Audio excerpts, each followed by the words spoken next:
Hello, everybody. Welcome to episode 19 of the Intermission podcast, the show where two film students discuss classic, iconic, and obscure films from times gone by. We're your hosts, Oscar W. Fitchett. Robbie Tweedale. And I am hyped as fuck right now, Robbie. An intense intro. I am extremely hyped because at the time recording, I'll tell you where this came from, Robbie. I am less than an hour away from just finishing watching AEW's All Out. So it may be the best wrestling show I've seen in the last 5 years. All right, okay. I'm going to spoil shit because by the time this comes out, and you're fine. I'm fine. I don't watch it, so CM Punk had his first match in over 7 years. My all-time favorite wrestler. Oh, he looks good. Yeah.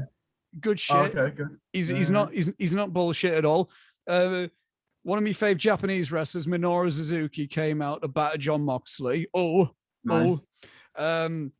At the very end of the show, Kenny Omega beat Christian Cage, which I don't mind. It was a solid match. Mm-hmm. But before that, Lucha Brothers beat the Young Bucks in a belter of a steel cage match. Oh, was it lovely and bloody? And at the end of the night, Adam Cole came waltzing out, fresh after walking away from NXT, like literally a week ago. Walked out, joined forces with the Elite. And then, meanwhile, Kenny Omega and all them laws call him bullshit. Guess who else walks out? It's none other than Bryan Danielson, aka Daniel Bryan, if you're a WWE guy. I was going to say, yeah. So oh man, I nearly cried twice through the whole show.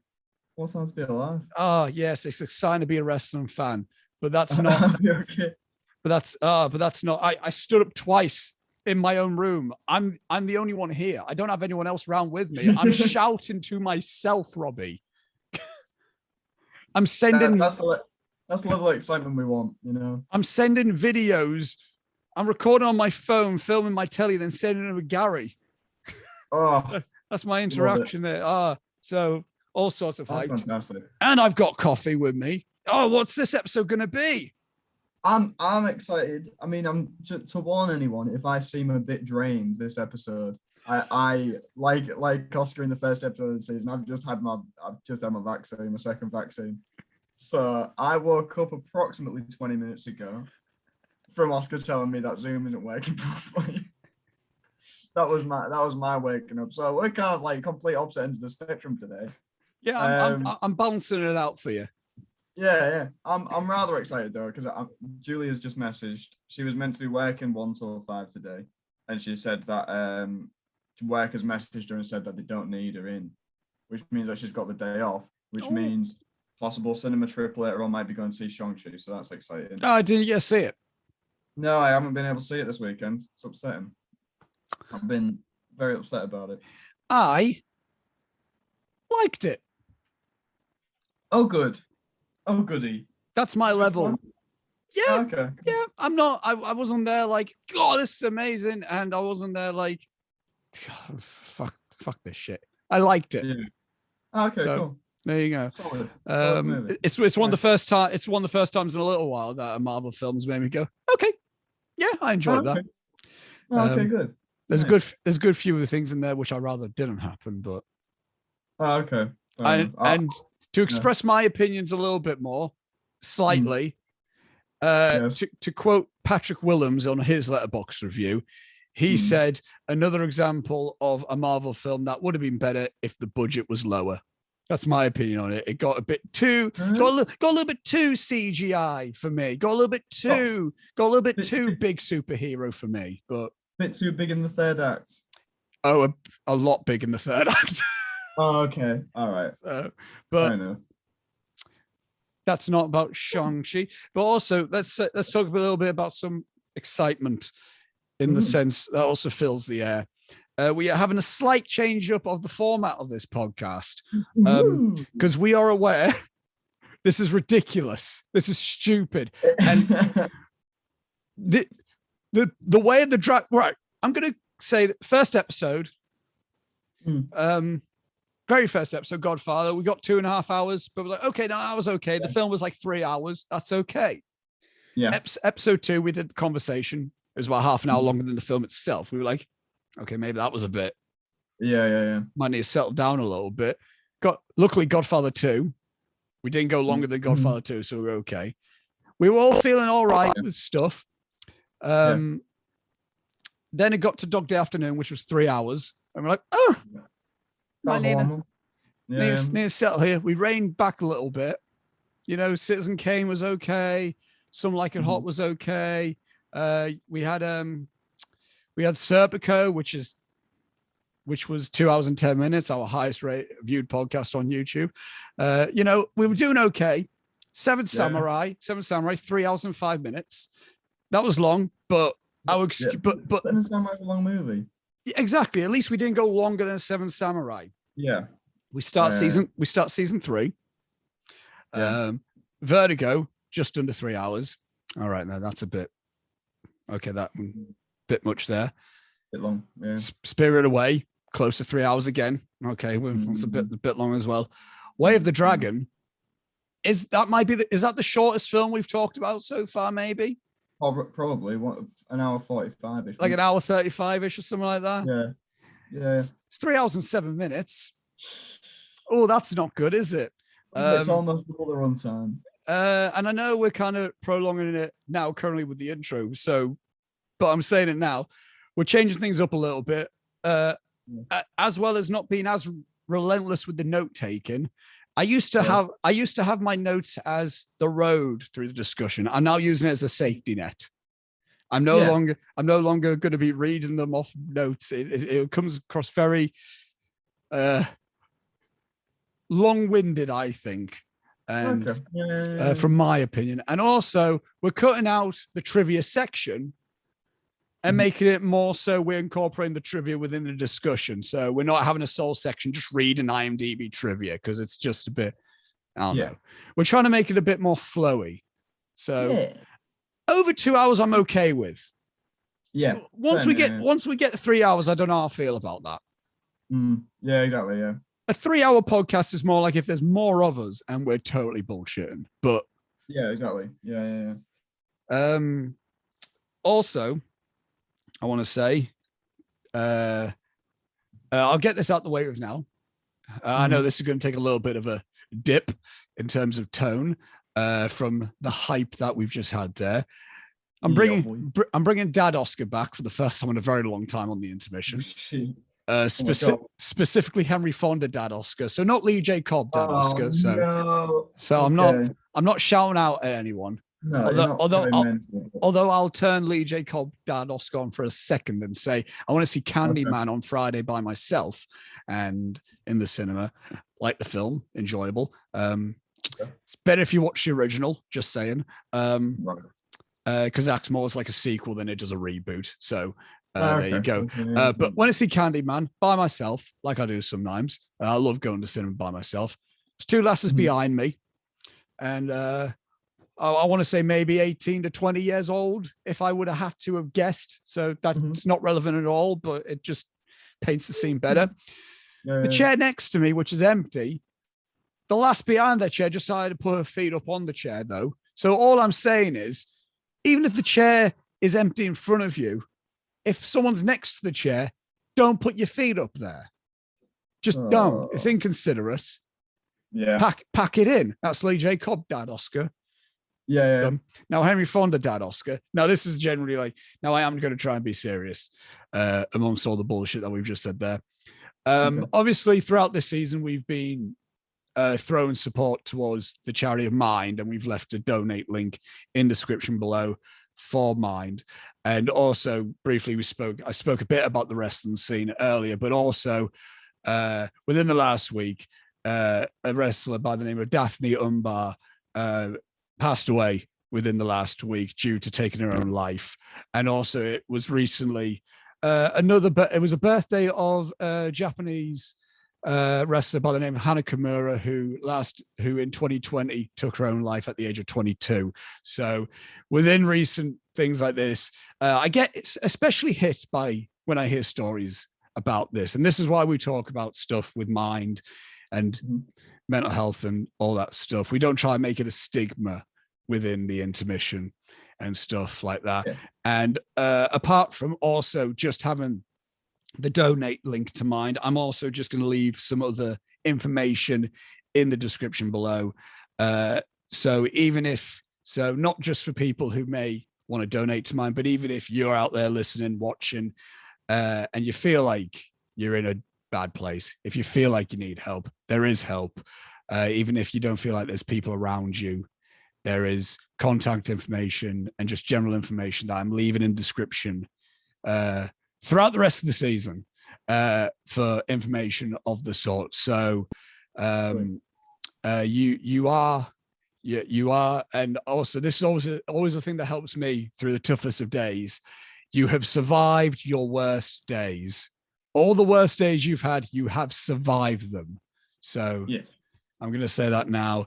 And as much as this podcast is used as an entertainment platform and escape for people, as we discussed even last year about the Black Lives Matter stuff.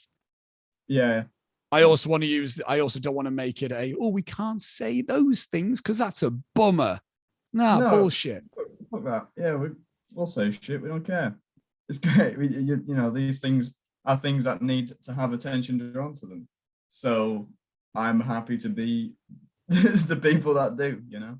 Mm-hmm. Exactly. So that's Dad Oscar out the way with. There you go. And also, while you're down there in the description, things more related to the episode, want to remind people there's time codes in the description if you want to skip about a little bit in both the podcast forms and the YouTube forms. And also, speaking of that, if you're listening on podcast, go over to the YouTube channel, subscribe, because what I learned the other day, Robbie, there's 90% of our viewers aren't subscribed to us. I couldn't believe it. When you sent me that stat, I was like, what? So what are you doing? So come on, just hit a subscribe. It actually does help us. Yeah, just hit subscribe. Like, just do it. What's the worst that can happen? In your subscription feed, every week you get just a thing, like one thing that shows up, all right? Exactly. And if you don't want to click on us, you can scroll past it. But it doesn't take that much up of your screen, all right? Exactly. And if you're listening on the podcast forms, as we said every week, you're missing out on some visual treats in terms of our backgrounds. And that's why it brings to me, what's your background, Robbie? I don't know what that is. Oh, okay. So this is sorry, right, okay, I'm gonna move aside so you can see it properly. This is the loading screen or some artwork from a Call of Duty Zombies map. Because this is a little known fact, I'm quite a big fan of Call of Duty Zombies. This is a very long-winded roundabout reference here, all right? So be strapping, all right? This map is a famously not very good map, but it's called Zetsubo no Shima. It takes place on a Japanese island, Zetsubo no Shima being Japanese for the island of despair. The story in this game was the characters that you play as going in and finding alternate universe versions of themselves and killing them to get their souls or whatever. Don't worry about it. I'm not going to explain Call of Duty Zombies because it doesn't make sense on the best of days. And the end of this mission, you find the alternate version of the Japanese character Takeo, and to kill him to get his soul, they perform Harakiri. So thank you. That was my long-winded reference background. So for any Call of Duty Zombies players out there, the game sucks most of the time, but it's fine. It's very long-winded. If I do what you do, which is have a background that's very lightly related to the films, this is going to show. I'm going to wait to see your face, not understand at all what I just said. I was going to have a Serge Tankian album behind me. No idea. Do you know Serge? Absolutely no idea. Do you know Serge Tankian? No. Do you know System of a Down? No. Do you know the song Chop Suey? No. Never mind. He has an album called Harakiri. He has an album called Harakiri. And that was the joke. Okay, there you go. Well, the thing with this is that a lot of the fan base always said, "Oh, he does seppuku, is it? Seppuku. Yeah. And everyone just says that he did that. And now that I've seen this movie, I'm like, no, they don't. They do Harakiri. I'm gonna make you sound a little bit silly. Seppuku is another word for Harakiri. No, it isn't. Don't make me do that. I thought I was being clever for a minute because I thought seppuku was just the one where they just do the stomach. Right, I'm going to read a bit of trivia about it because there's a bit of trivia about this. Let me see if I can find it. Where's it at? Right, yeah, seppuku and harakiri both mean to commit ritual suicide in Japanese. However, seppuku is the formal term derived from the kanji characters for hara, which means belly, and kiri, which means cut. Harakiri is the cruder, less polite term for this act. Right, okay. Well, color me a moron. I mean, I did the same thing at one point, so. Yeah, well, I thought because my only other reference point is the beginning of the Wolverine. Do you remember that? Yeah, that was cool. Yeah, that was pretty sweet. And also, one other thing, while we're in the bullshit side of things, because that's literally my notes. I've got bullshit. That's Section 1, bullshit. At the end of last week's episode, I asked a question to entice people to come back. What's your party trick, Robbie? What's your party trick? Oh no, I forgot. Oh shit. Okay. I can spin my elbows around. You could spin them around. My elbows go the wrong way. Yeah. Right. Okay. Hang on. So this will just be for YouTube viewers. Yes. Won't it? Okay. So hang on. My elbows go weird. Hang on. You can't really see it, but they do. I think yeah. You know what I mean? Right. Yeah. Okay, hang on. They spin around that way. Oh yeah. Yeah. I've got double jointed elbows. Also, all my fingers bend the wrong way. Which I know that you've seen. Yes, I have. Yeah. Which again is just a YouTube one, but I can describe the stories for for any audio listeners. But yeah, like they bend away from each other like that. Yeah. That one was trapped in a gate. My middle fingers bend off to a side like that, which is good. That one's fine. Those are perfectly straight. My middle fingers are double jointed anyway, but have also been fractured. My thumbs are double jointed anyway. What else have we got here? I can't point at anything because it bends off to the side. Point at anything. I can't point at anything unless I like. So if I want to point at anything, I put my arm on like a 30-degree angle and then point, because then I'm going straight ahead. It's great. It's a great way to live your life. Can you think of any other party tricks I have? I can't think of anything. You can open a bottle with your mouth. Oh, I can't open a bottle with my mouth. I don't have any bottles. No, but you can do it. Trust me, I can.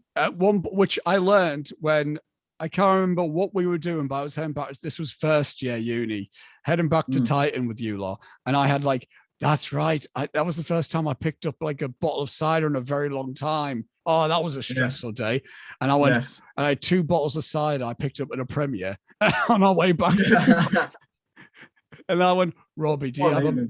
I went, Robbie, do you have a bottle opener? To which then Robbie went, yeah, my fucking face. Yeah.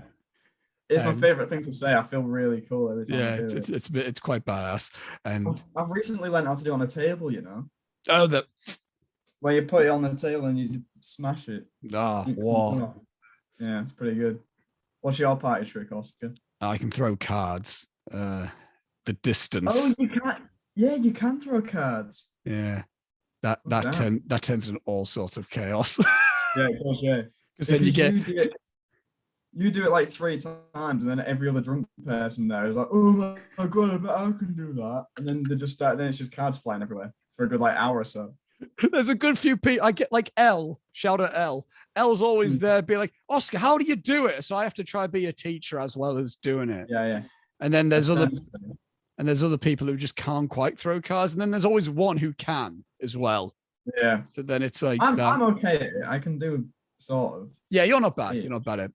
And and another thing, that's when I'm drunk. I do that when I'm drunk. When I'm sober, you can give me any film and I can make it really pretentious. Yes. Oh, it's a talent. A mini story about that. It was some level 4's party, I think. I can't remember. And I was sober because it was a Tuesday night and Robbie and I had to be in the Wednesday morning to be editing. Was I drunk? Yes. You could. No, I don't think you were drunk. I was going to say probably. You were drinking, but I don't think you were drunk. Okay. It was the first night. It was the first night we were playing until dawn. Oh yeah. Yeah. So then Ethan and I found ourselves in the communal room just chatting. Ethan Strachan, friend of the show. Yeah.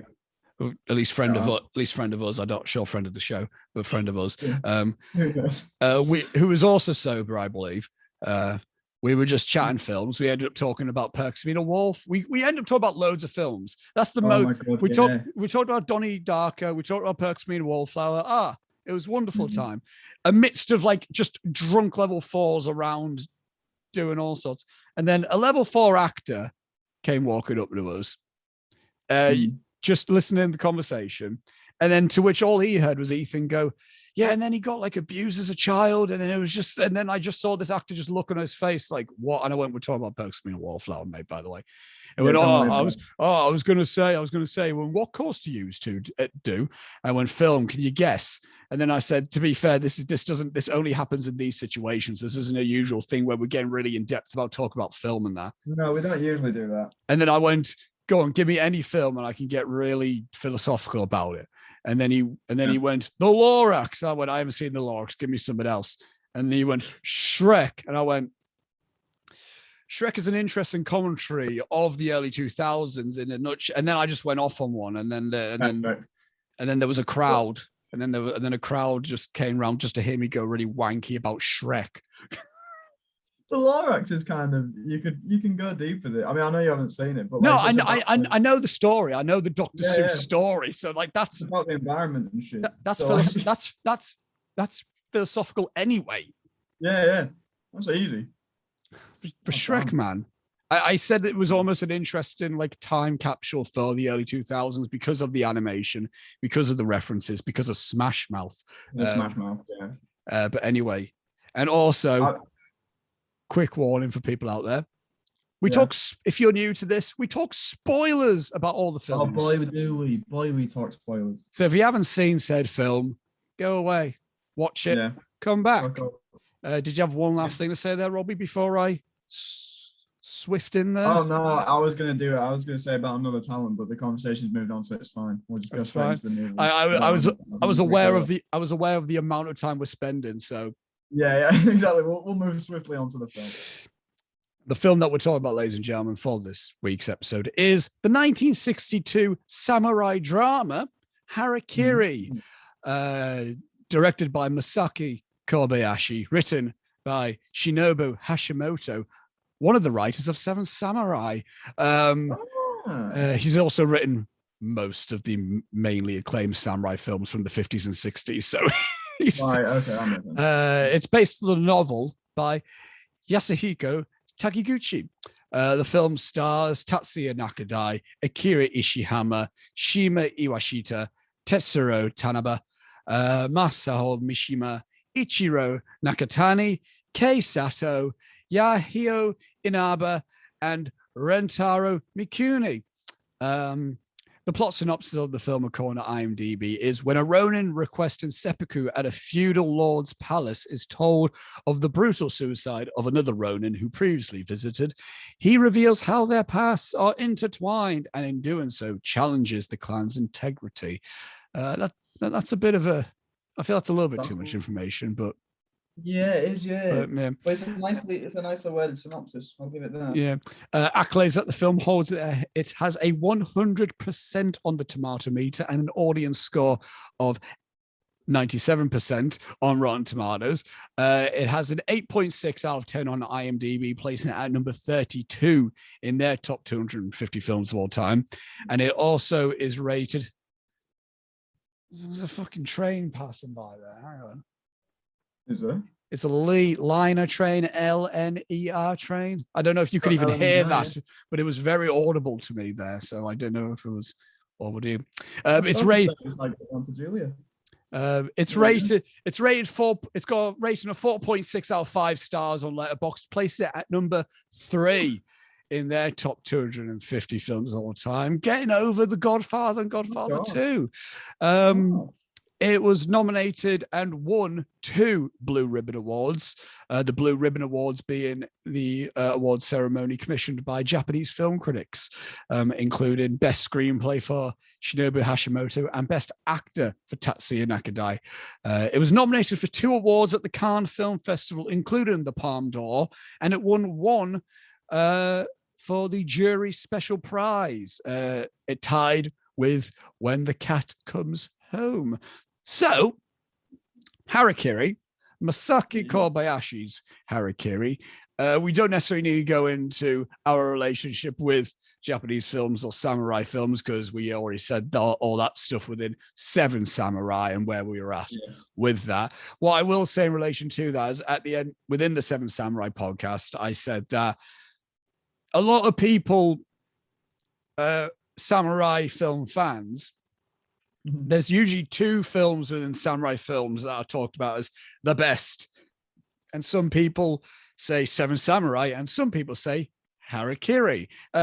It's not like a versus mentality. It's not like, well, fuck you if you like Harakiri, or fuck you if you like 7 Samurai. It's like someone might be like, I love 7 Samurai, but Harakiri is also really good. And vice versa as well. So it's not a war, but it's usually these 2 films that are discussed in terms of the best samurai films.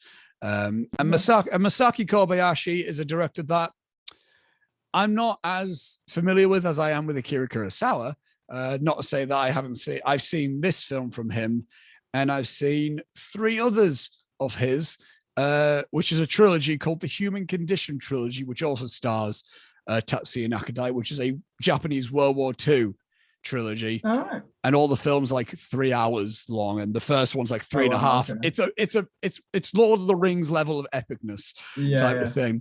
But he also did a horror anthology in the 60s called Kaidan, which I want to watch, which is kind of like multiple Japanese folklore horror stories as well. So, which I've heard really good as well. So I'm a fan of Masaki Kobayashi. I've become a bigger fan of Tatsuya Nakadai, however, because not only have I seen him in this film and the Human Condition trilogy, he's also in a samurai film called The Sword of Doom, which also stars Toshiro Mifune from 7 Samurai fame. Right, and cool. That's like a badass ultra violent samurai film. I mean, The Sword of Doom sounds pretty cool. A lot of people kind of compare it like it's almost the predecessor to the hyper violent cinema of the Raid films and stuff like that. It's quite a cynically violent samurai film. But he was also in another film starring Toshiro Mifune. He was in the film Yojimbo, which is a Akira Kurosawa film, which would later be remade into, I'm not sure if you heard of it, everyone, A Fistful of Dollars. You know, the film with Clint Eastwood. Yeah, he's in that as well. So I'm a fan of Tatsuya Nakadai. I want to become a bigger fan of Masaki Kobayashi. And I have seen this film prior. This is my second time watching Harakiri, and I'm gonna just say I love it. I love the film. It's kind of right up my alley. Last week I said, it's like 2 hours and 40 minutes. I got that incorrect. It's 2 hours and 13 minutes, and it's a perfect length. It's kind of like, I'm not. I won't say too much more. I'll let you hand over to you, Rory. But I love this film. I'm a big Harakiri fan. Robbie. Yeah. Yo. So, I've seen 2 samurai films in my life. And if you are paying attention, you realize that there are 2 samurai episodes of this podcast. They are now the only 2 samurai films I have seen. This fucking slaps. Yeah. It's great. It's so good. I don't think so. That debate. Well, you say a debate, but it's not really a debate. But the Seven Samurai Harakiri, which one's better thing? I'd just put them on par. I couldn't pick one that's better because they're both very good but very good in different ways.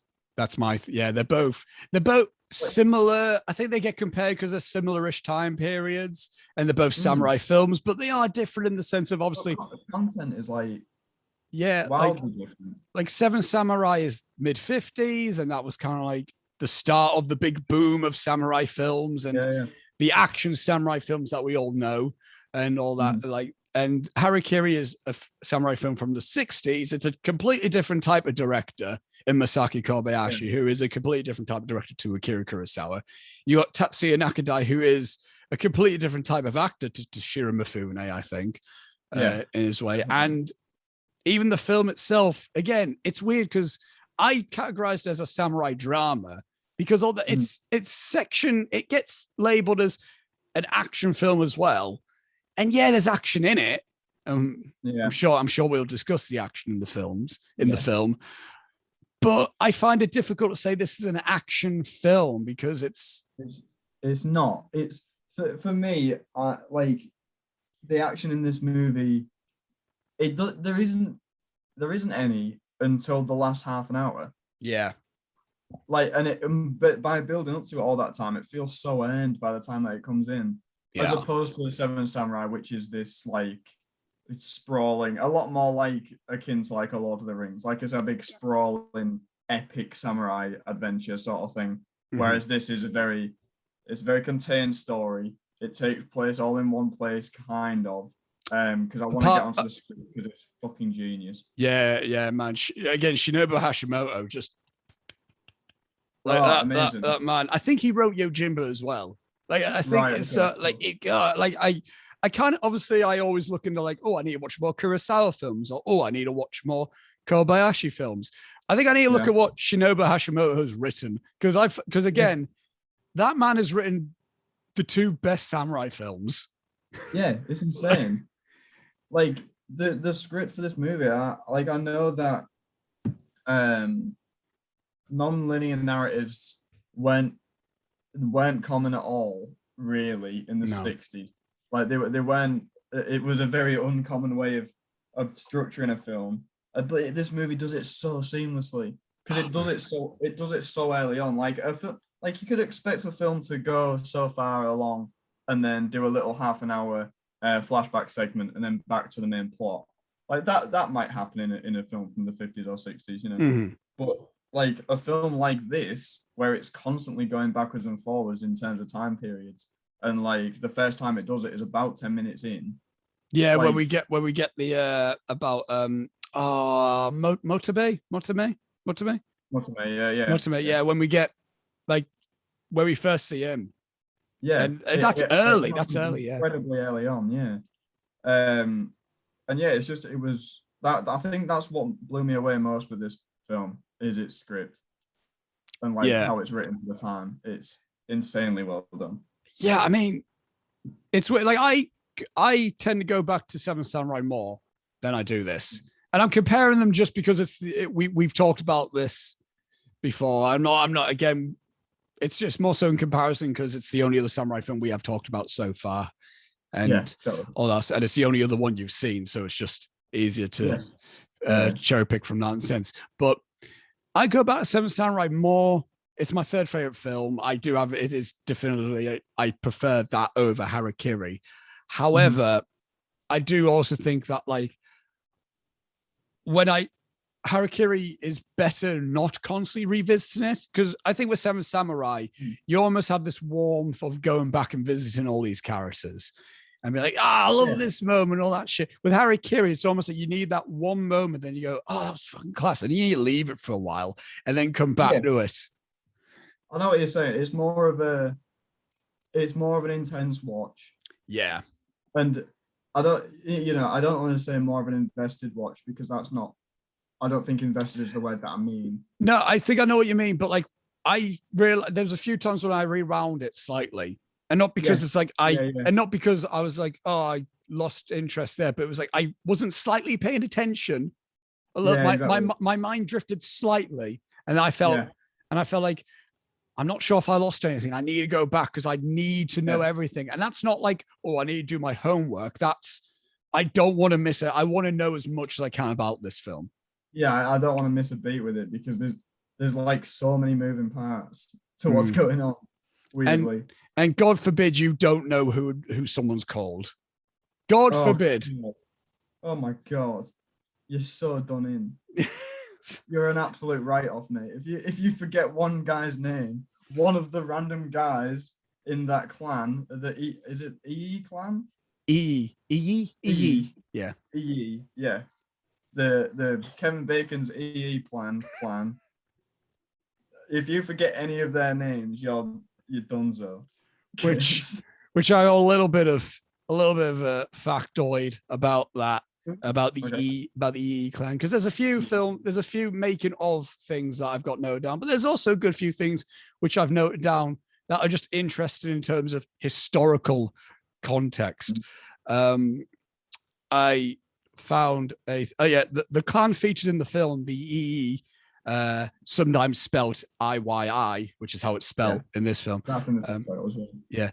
Have produced one of the most important and controversial figures of modern Japanese history, Naosuke, chief policymaker of the Tokugawa shogunate, best known for his signing for signing the Harris Treaty with the United States, granting access to ports for trade to American merchants and seamen, and the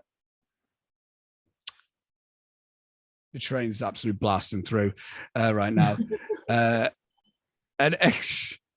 extraterritoriality to American citizens. So it's got a relation to someone who's quite a controversial person within Japanese history anyway. It was a real historically it was a real clan, like it existed. I think it's it is. Yeah, the clan feature, which I love.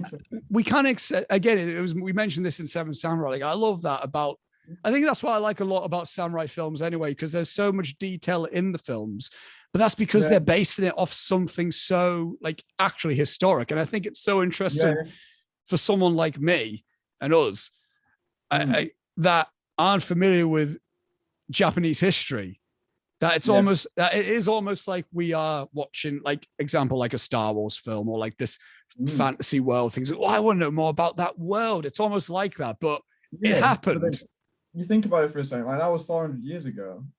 Yeah. So 400 years ago in Japan, that's it. That's what was happening. Yeah. In terms of talking about like specifics that I really liked about this film as a whole, I think the opening credits is just it's so eerie. This is accidentally a theme within this season. We've just talked about how mint the opening credits have been all this time. And I think this does show how good the music and cinematography is. Like right again, as you say, it's eerie. We're like going through like this household,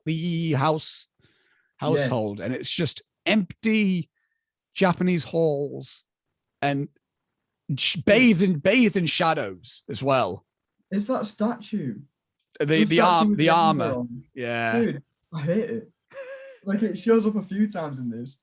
I hate it. I hate its weird like little white mustache thing that it has sticking out of it. I never understood like why that happens, but I finally understand. I think I know why.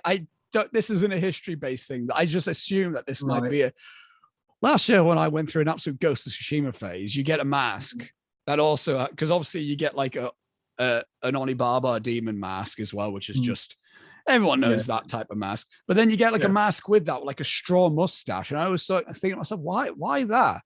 But I'm just thinking out, it might be a bit Uncanny Valley-ish, because it almost looks like, because one thing I've noticed about Japanese, like almost their relation to demons and death, through doing a little bit of research for FMP stuff. A lot of like their ghosts and their demons are very they have a very human based expression, or they have human traits to them, but they're not quite human. Because again, one of my favorite horror films is Ju-on: The Grudge, which I love it. I need to rewatch it again. And that's kind of like, I'm not sure if you know of the creature from Ju-on or The Grudge at all. I don't know. It's a girl, just like pale, like as if she's like almost rigor mortis type pale. You know, like right? Okay, yeah. And it's a female with long black hair. So, but she's eyes are just wide open. Her mouth is just constantly like just open as well, and she kind of has like her joints are kind of like a bit flexible, so it looks so she's not completely monstrous, but she ends up crawling down the stairs, and she makes this sound which is very like like that's the sound coming out of this fucking thing's mouth. And I think what makes that a lot more scary is the fact it's like, that's not a big ghouly ghost coming at you. That's like, oh, that looks like a person, but not quite like a person. So yeah, there's something slightly off about it. It's uncanny valley shit. And I'm not sure if that's probably that, but that is the vibe that Armor and Harakiri gives off. It's clearly a human figure. Yeah. And it's got like, again, it's got a mustache, it's got facial hair, which is stuff humans grow. But you look at like the mask itself, and it is very like demonic and beastly. Yeah, maybe that is it. That's quite interesting. That. Yeah, I need to look more into that. I do it. We need to do a bit of research into it. I need to research more samurai history generally, anyway, because again, I love the films and I'm so interested in time period, but I don't know a lot about like the history and like a lot of it. But again, it's like little things. But again, that's what I love about like these films as well. They seem very historically accurate. Yes, very much so. Yeah. Without being boring, because obviously this is in the list of where's it at? A Jidaigeki genre, which translated means period drama. Right. Okay. Such as films set in the Edo period of Japanese history. And obviously to us, I don't know if this is the same thing with you. When I think period piece, I think boring, like Downton Abbey. I think like goddamn Pride and Prejudice, or like something dumb like that, you know. But not dumb. But... I know what you mean. But like, I think very boring, pretentious, slow. But like these are period pieces. And there are things, again, there's accurate representation. There's like real life clans. There's real life. There's real life politics. Like again, and Seven Samurai was set in a time period after like the samurai were dying down. So like we were seeing spaces of all. And Harakiri was a real thing. It's not like it wasn't just this made up thing for this film. All these things that samurai films bring, especially Harakiri, it's all very historical and all very real. So it's almost a slight education. But we got some kick-ass fucking thing. I mean, we got some, like, again, my background behind me. A little bit of a hint of my thoughts on this. I'm disappointed. I get disappointed every time I watch this fight because it didn't go longer. Yeah, you don't see it end. It's not a longer fight. I'm not watching a period war film from like the Tudor period. Yes. And even like Knights. It's so slow and clunky and like, do you know what I think it is? It's the fact that watching these, you're watching period pieces about the history of a country that actually has an interesting history. Yes. Because we suck. Yeah, we're not good. No, we're not.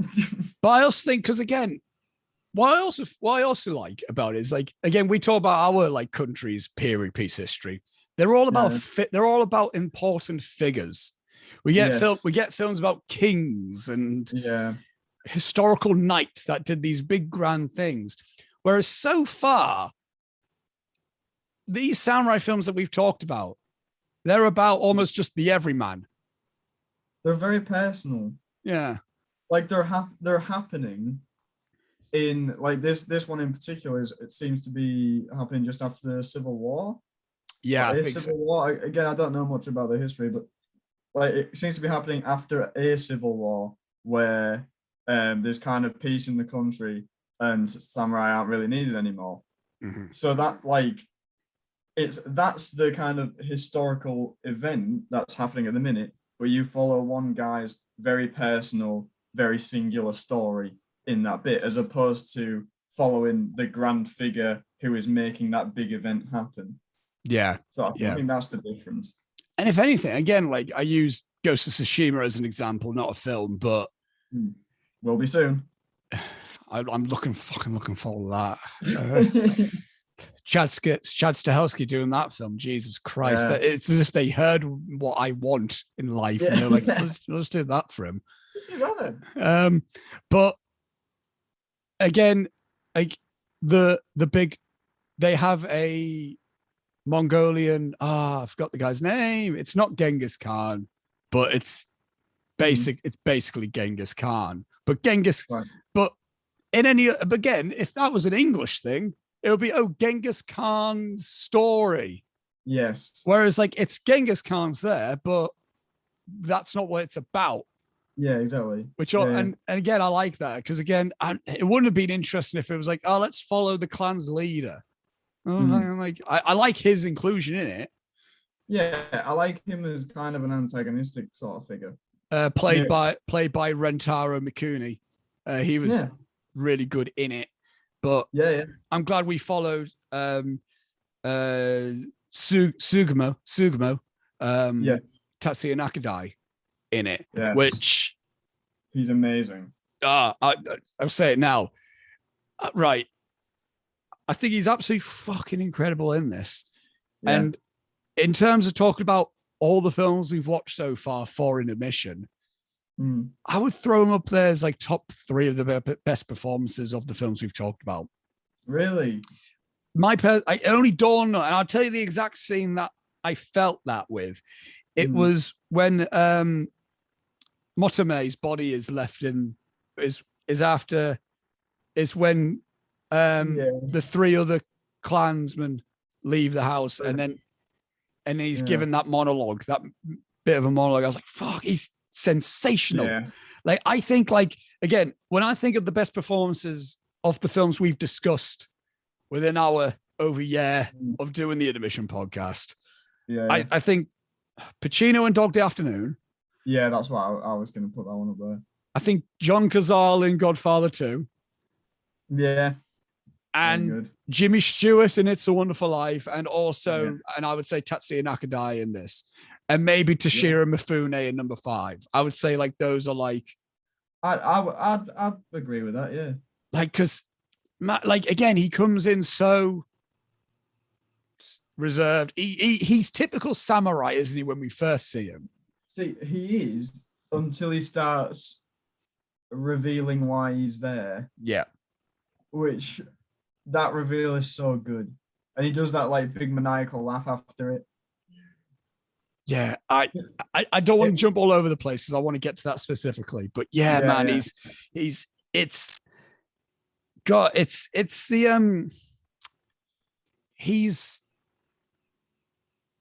because I've watched this before, but I remembered the ending. I remembered I loved it. I remember how the film plays out. I couldn't remember why he was there again.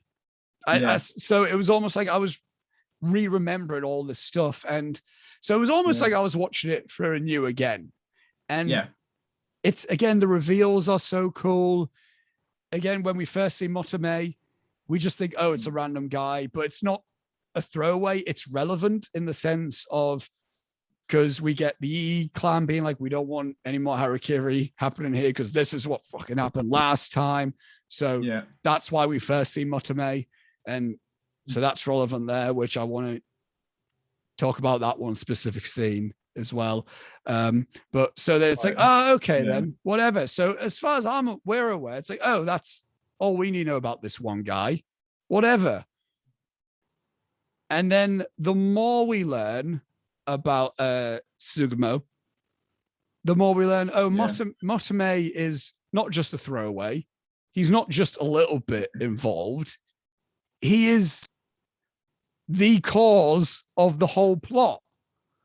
Yeah, which I love, because that's a non-linear narrative done right.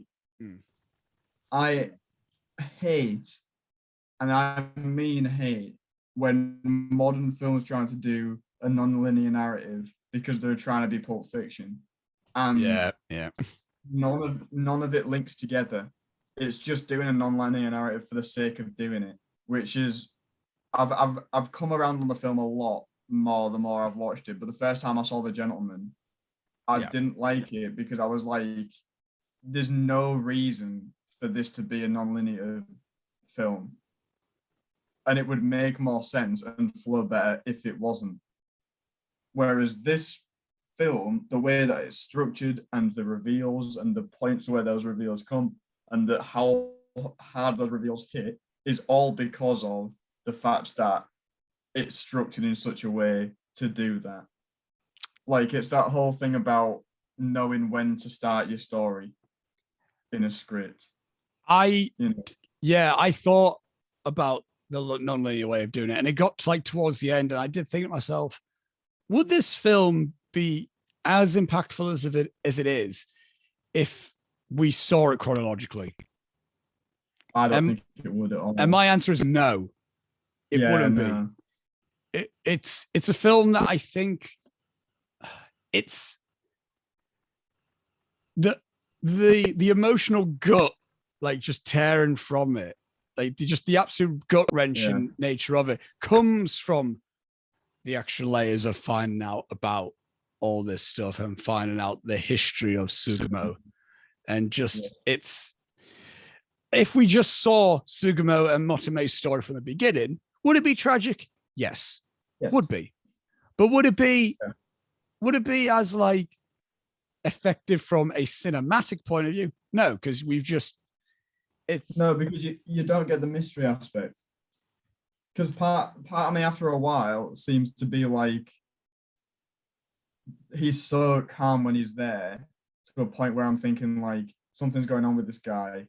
It's kind of mysterious, and you lose all that mystery as soon as, and like, even when you find out that they did know each other, you're still kind of going like, yeah, but what happened? Why is he here? Is he actually here to do Harakiri and all that kind of stuff? Like, the mystery would just not be there at all if you knew, and it would lose a lot of the punch for me. I think it would also be really nowhere near as well paced as it is. Oh God, no. It would be so boring if you just knew it and it was all happening in chronological order, because there'd be nothing to hold you there to question. It affects Nakadai's performance as well, I think, because, again, as I said, the first time we see him, he's stoic. He's a samurai. He is, I'm here to do the honorable death. He's there. And then we start seeing the flashbacks, and we start seeing him as not only a father, but a grandfather. And we start seeing him, like, have this, like, just breaking down. And again, if we saw all that first, and then he's like, it'd be like, oh, he's clearly pulling an act. We know he is.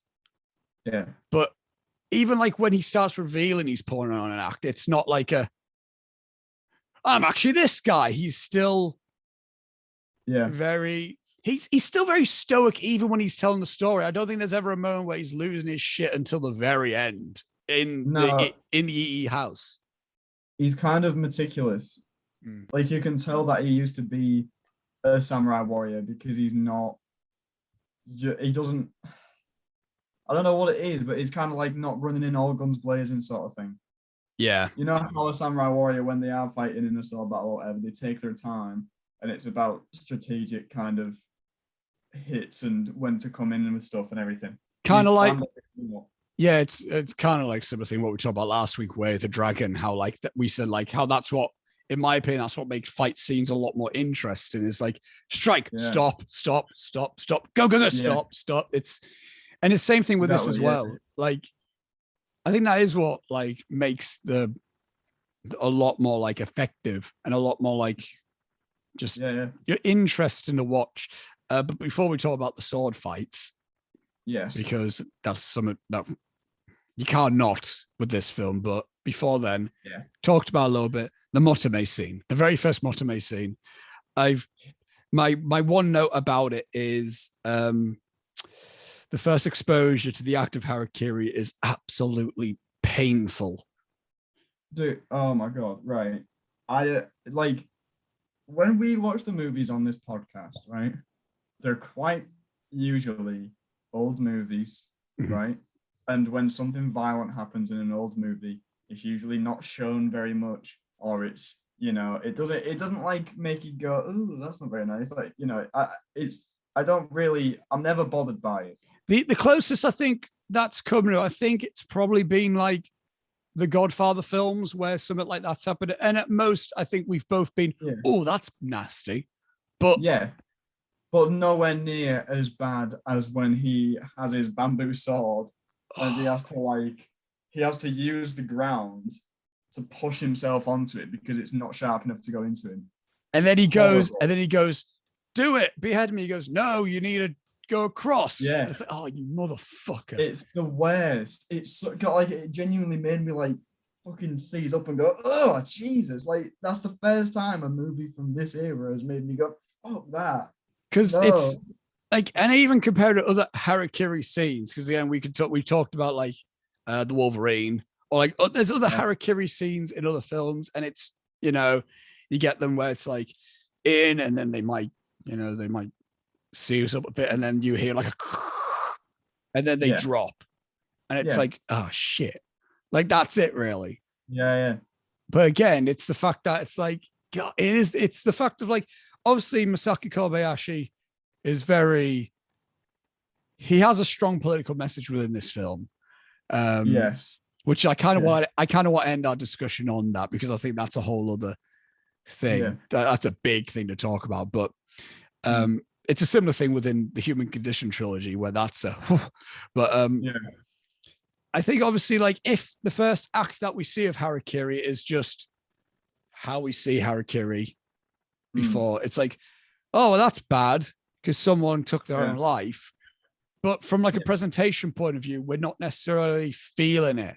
But I think from that point of view, we see, you know, he's trying to jab. First of all, he's trying to jab the bamboo he's dagger. Trying to stab himself and he can't do it. And what's even more nasty is you see a little bit of blood on the tip of it. It's like, oh, he's so it's not just like a simple, like, it's like he's stabbing him, but he's not doing it. And again, as you said, he gets it in and then he has to like jam himself on the floor. And the blood spurt from that is again, I think we said this in the Jurassic Park. Like, I love a good bloody film. I love a good I love a good blood effect. But what I love more about a blood effect is when you can make me feel nauseous with a blood effect. That genuinely does. Like, and I think the black and white helps with it. So do I. Because again, and again, this is really well done, black and white. This is making sure this is like film noir black and white, where the blacks are black and the whites are very bright and pristine.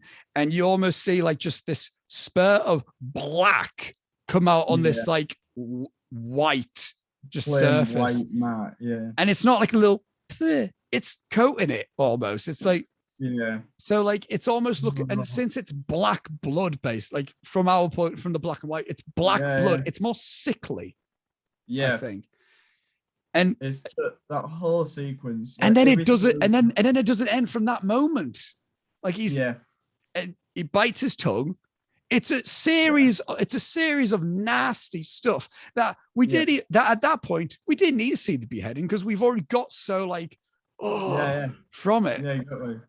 Like, and the bit when he's like, and you find out afterwards as well, because you kind of, before he does it, he's like begging for a couple of days beforehand or whatever, to, you know, which is horrible to watch because you're like, fuck, he doesn't want to do this, and you don't know why yet. Obviously, it's revealed later on that it's because people have been going to temples, well, not temples, but clans and stuff, saying they're going to do Harakiri in their castle, and then the people would give them pittance to not do that.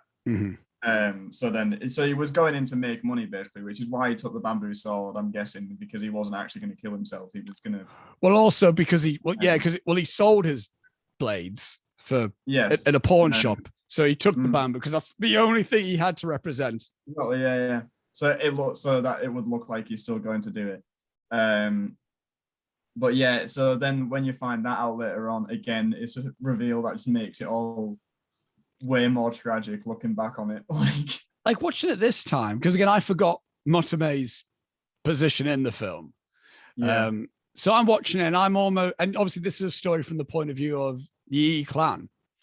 And so obviously I'm watching this almost, and I'm thinking to myself, at first, Motome is like, oh, this fucking coward bitch. At first, like I'm always looking like he wants to run away. So he can't do Harakiri in that sense. And so again, I think that's the beauty of the non-linear storytelling, because that can be the perception you have, because if you're aware of it, you could be like, oh, this dude is he's getting out because now he just doesn't want to kill himself. Yes. Which you shouldn't, obviously. That's a big message from the early part of this.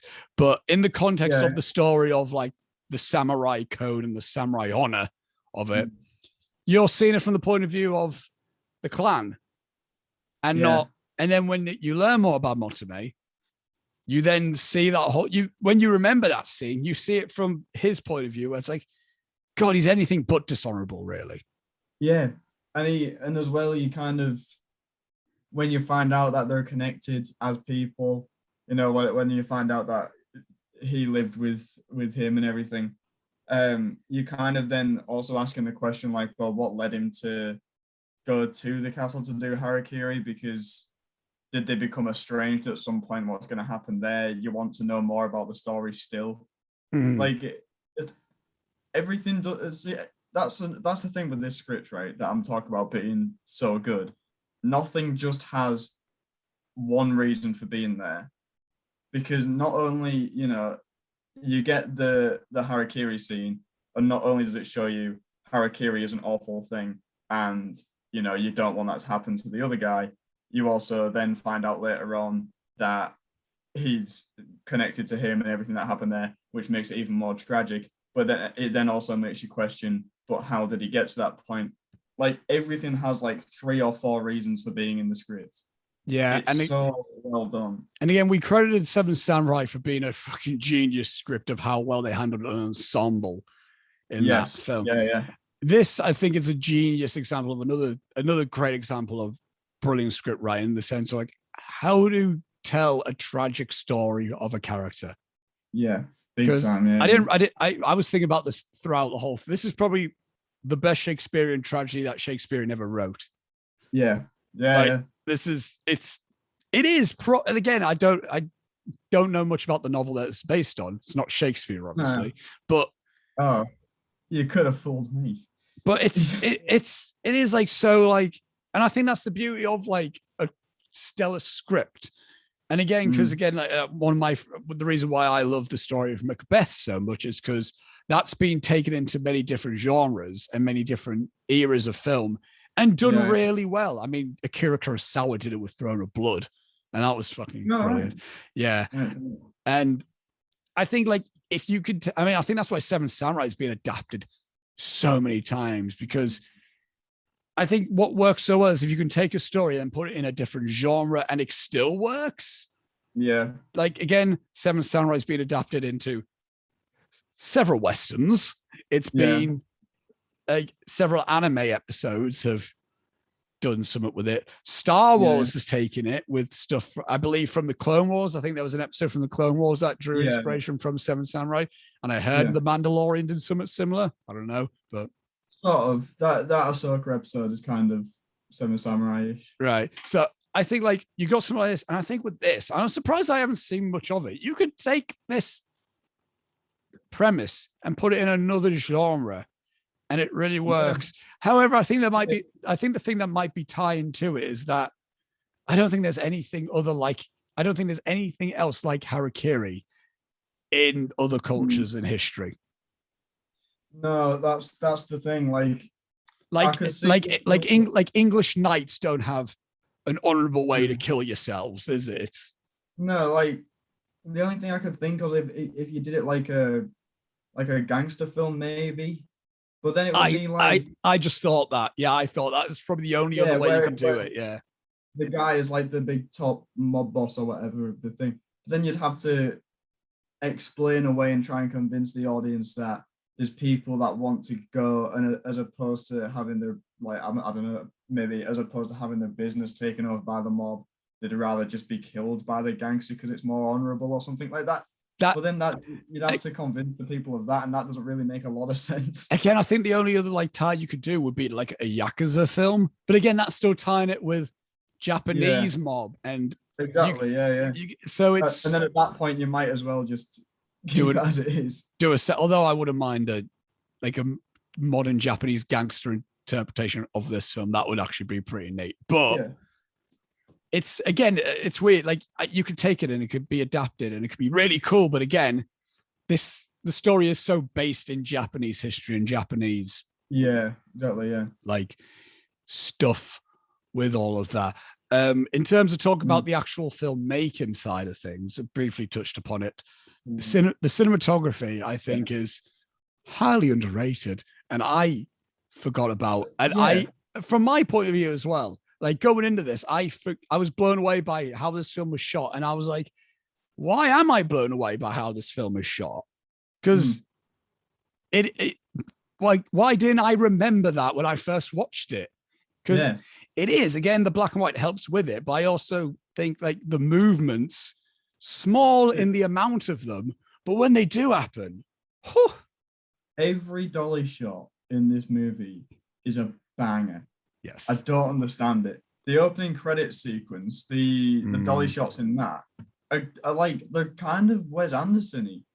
Yeah, like, I can see like central framing and stuff and symmetrical framing. It looks beautiful. Like that there's one specifically that's in my mind now where they're going down it's the dolly's kind of going down a corridor in the building, and it's just like the shadows are so perfect, and the outside of the corridor is all like the perfect white, like you're talking about with noir stuff.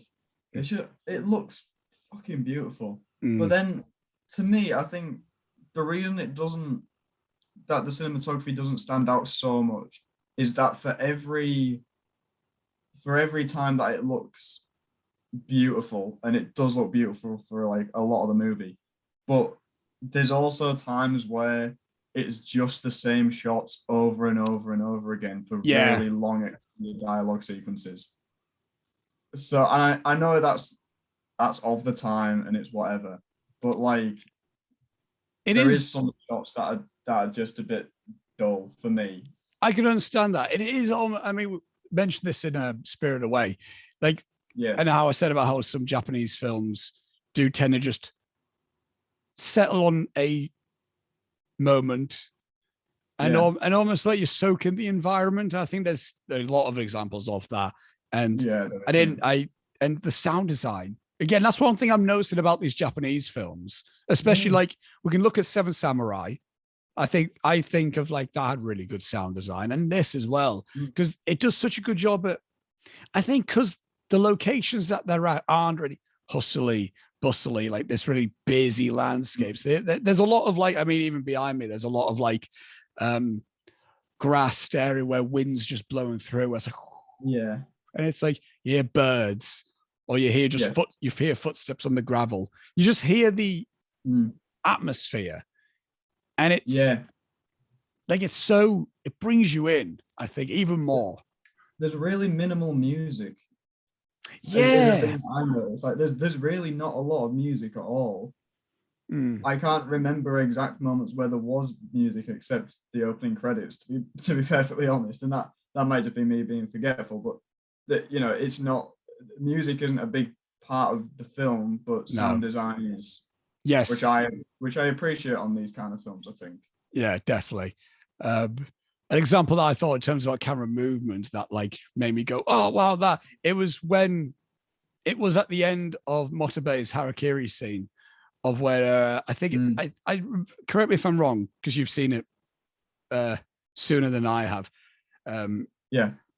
It's a scene where the camera starts at a low angle with Motome in the left side of the frame, and then the execution, I forgot the character's name, in the top right, and then doesn't the camera move up to then go in terms more of a higher angle with the sword coming up? Yes. And there's a few mini crash zooms. They're not quite Bruce Lee crash zooms, but there's a which again works in this film. Was this in that Harakiri scene where where it just suddenly goes like Dutch angle? I think so, yeah. That was so sick. Like that bit, I was like, oh, this is so cool. Yeah. It's when he realizes that he's gonna have to do it. Yeah. And the camera I think, if I remember correctly, it moves in a little bit and then just suddenly tilts. And I was like, oh shit. Yeah. Visual storytelling at its finest, I think. We don't the acting works as well within it, because again, we talk about Tatsuya Nakadai, but I think I don't think there's a weak. No, there really isn't a weak performance in this whole thing. It's mainly Tatsuya Nakadai because it is Tatsuya Nakadai's thing. I say that the baby that played Kingo not pulling his weight. I mean, break. Don't even speak. Yoshio Miyajima is the cinematographer. I wanted to actually give him credit. He also he's a lot of he's Kobayashi's cinematographer, so okay. So he's kind of got that rapport with him within it, and it's got I think there was a point I was going to make. I think the acting again, lending it to the visual storytelling. It's facial expressions. This is facial expression. The film. Really, right? It's facial expression to see. Everyone's got one. It's great. But it worked again. We could make a joke and be like, "Oh, I don't know how to speak," but it's you don't need it with something like this. Yeah, no, it adds to it. In fact, but I think the only other thing I'd say, a negative about the cinematography, slightly, is. And this is kind of down to the version of the movie that I watched, but the picture quality wasn't the best. So when the camera was really wide on these dialogue scenes and the person's back who was speaking was to the camera, I didn't know who was talking. Fair. Because they'd have the person who was talking back be to the camera, but then because of the picture quality on the version I was watching, it looked like the person in the way background might be speaking, and I couldn't really figure it out. It was a really weird choice for dialogue scenes sometimes. No, I can get that. Yeah. But the action sequences are shot so fucking good. This is briefly leading on to the action scene, but not quite just yet. This was a point that I realized of when the sword fight was about to happen. Although I wrote it down. I wrote the sword fight, and then the ending also happened. I was like, I mean, I guess this is the thing behind me is the sword fight. Yes. The ending is the action fight. Is the action scene. Yeah, exactly. Yeah, exactly. Yeah. So, but it's more of a massacre. It's a good one. But when just before this sword fight was about to happen, when they're walking to the field. And we're walking through this I assume it's a graveyard. And I wrote down, I was like, I have just realized how amazing this era of samurai films truly, how amazing these era of samurai films truly take me into the world of the film. I forget I'm watching a scripted film and I am lost in the Edo period and the story that is unfolding. It's perfect escapism. And I think that's what I realized what I love so much about samurai films. And I think what I get so giddy about them is I've realized every time I watch them, apart from doing these podcasts, I don't know, even doing these podcasts, I don't think I've ever commented about the sets, because I'm so lost in it. Because I'm looking at this and I think to myself, either that's a mega set or they found a really mint place to go to. That's really still very Edo period. Because I get so lost. I'm aware I'm watching Tatsuya Nakadai, an actor. Yeah. I'm aware I'm watching a film directed by Masaki Kobayashi. I'm aware that there's camera angles and all this stuff. Yeah. But I think what I really truly love about this genre of films is I find it's so easy to just get lost in it that I'm seeing these settings and I'm not like, oh, that's impressive to do. I'm almost like, I'm like, wow, what a place. What an environment. It's like, wow, what a magical world. Yeah. It does. It has that same, and I know that there is a lot of, there's a lot of accounts of Star Wars being influenced by films like this, but it gives me that same feeling of Star Wars where you kind of like, look at these magical worlds. Look how beautiful this is. But it's like, this is real. This is a real place. But it's just that I don't know what it is. I think the sound design does add a lot to it. Sound design. But like the atmosphere and the world it creates and everything, it's so like you said, it's so easy to lose yourself in it for a bit and just enjoy it. Part of me thinks it's also the black and white as well, because it is almost like it does feel fantasy in that sense, because obviously the world isn't black and white, but it's so like, I don't know, it's it feels so like investing to get into, because again, if you're watching on YouTube, I've got the background of the fight scene behind me, and this is a big open field with two guys, and you got like little like towers in the background or something, monuments of something. It's just grass. But when we think about it, behind this shot, there'll be a crew. There's Masaki Kobayashi behind there. There's lighting probably. There's a boom op. There's like, but I don't think that when I'm watching this. I'm so lost in the fact of like, I'm about to watch a sword fight happen. Exactly, yeah. And I think the black and white is really interesting because the black and white here creates this, like you were saying, it helps to add to this like mystical, magical feeling of the world that it creates and everything. But then when these sort of films move into full color, you wouldn't be able to shoot it like a regular film shot on color film. Like you wouldn't be able to shoot it. I don't know why the example of Manchester by the Sea is coming up. But like how like a drama like that, you won't be able to shoot it like that. It lends itself to say how like House of Flying Daggers is shot. Yeah. Very colorful, very bright, like again, very magical, but in a completely different way. You can't go in the middle. Yeah, no, I know. Creates this magical world, and then the hyper color does as well. The only other example, like I think it's recent examples. Like there's a film that Takashi Miike did called 13 Assassins, which came on 2010. And that is, that's color, but that's not bright, but it's very but it's very cinematically shot. It's very modern day shot. Like it's still, and they've got very authentic clothing where it almost feels like the color palette of like A Way of the Dragon almost, you know what I mean? Where it's a little bit it's still in control of the color palette. It's still very like muted colors, which I think that still works with that. So I think you need to have a consistent color palette with samurai films. You either need to be black and white, really bright and colorful, or really muted. I think that's like, you can't just have a bit of everything.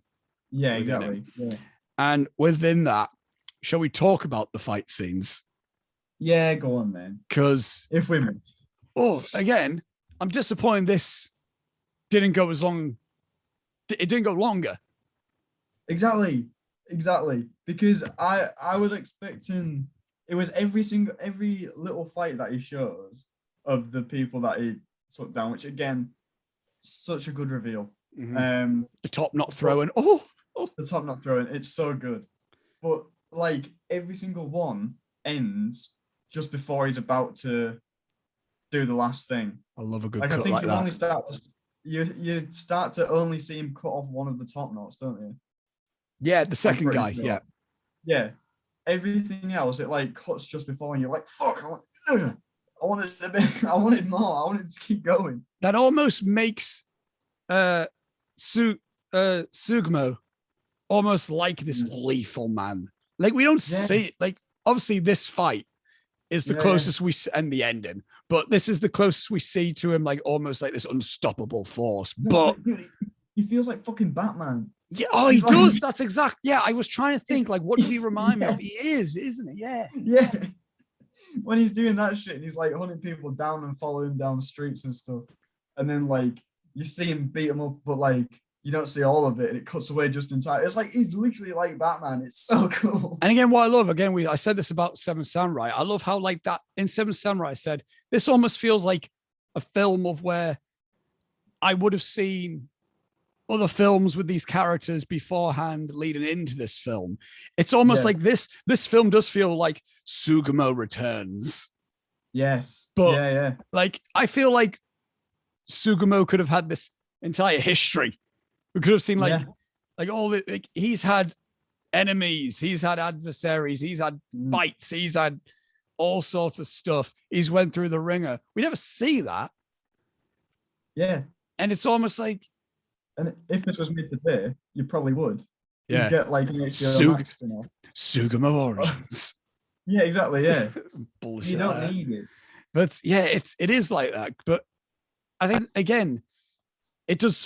Again, we talk about like the samurai genre is so rooted in the actual real life history of Japan. But obviously, there's fictional characters in these films, and the writing of these films do such a good job of making these characters feel like they've had a life. That like Sugamo doesn't exist from when we first see him until the credits hit. Sugamo had he's went through again. He had a friend that that's how Motome came into it, because he was the son of one of his closest friends. Yeah, like it's like, and he was a successful warrior, and he was good at what he did when he was a samurai and stuff. He just couldn't find work afterwards. Yeah, it's just God. There's like so much in there, like written wise again, but there's nothing like. There's no moment where Sugamo has to list off what he's done in his life. Yeah, exactly. We see him like walk in, and that's it. Yeah. And again, another relevant parts. Yeah, I was going to say, and again, I said this in Seven Samurai about how to almost have a character like what makes a great character is if you can tell who they are by the silhouette. Yeah.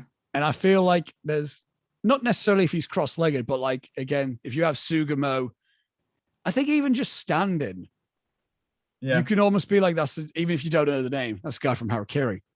Because he's rigid. He's almost symmetrical, like in his like his outfit. Like he's perfectly symmetrical. He's like a shadow, like just like in that sense. And even like when he does the cross arm thing, or where he has the stance of just arms open, it's so identifiable as like that's his thing. He's not like typical like that with it, or like you know, he's got his own distinct stance.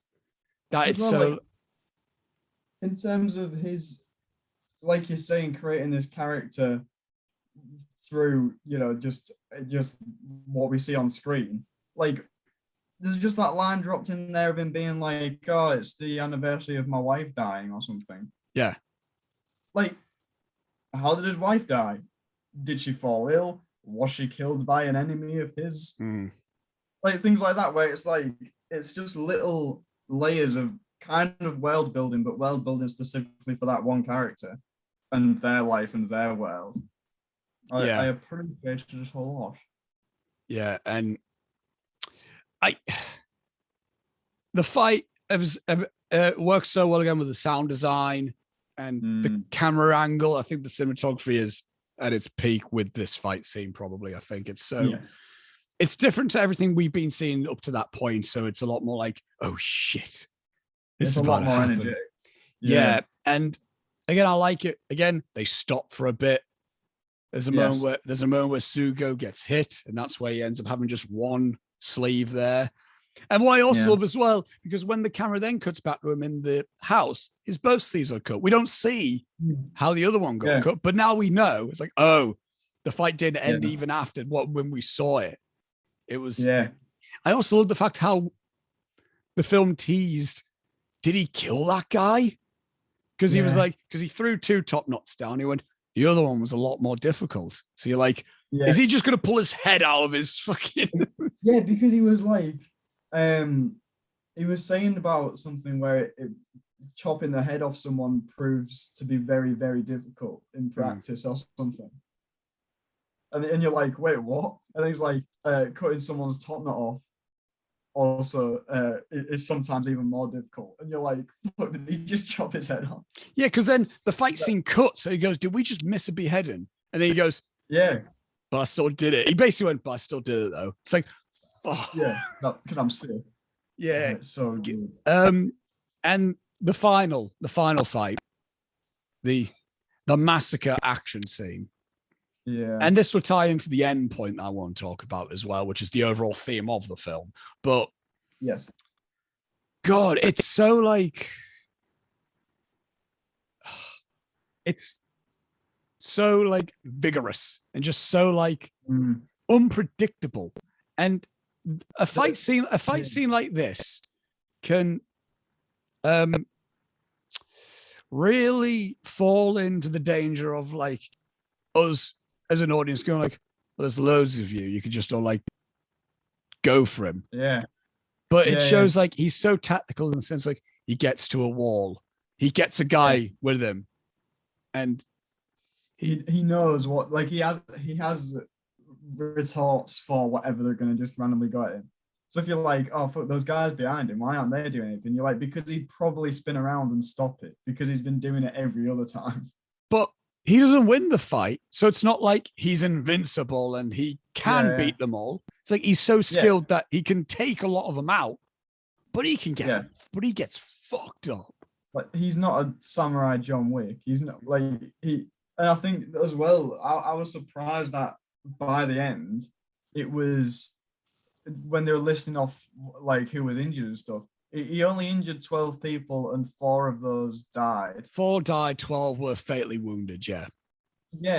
Like that's not that many for how long the fight goes on and what you think he's doing and how cool you think he's being. He only killed 4 people of like the 30 odd that were attacking him. Yeah. But it's like, I think the dolly shots in the movie are at their best in the fight scene. Like the bits when he's like running through the corridors and like smashing through the walls and then crawling a little bit and everything. That shit is so good. It's so good. I love a good. Actually kind of reminded me.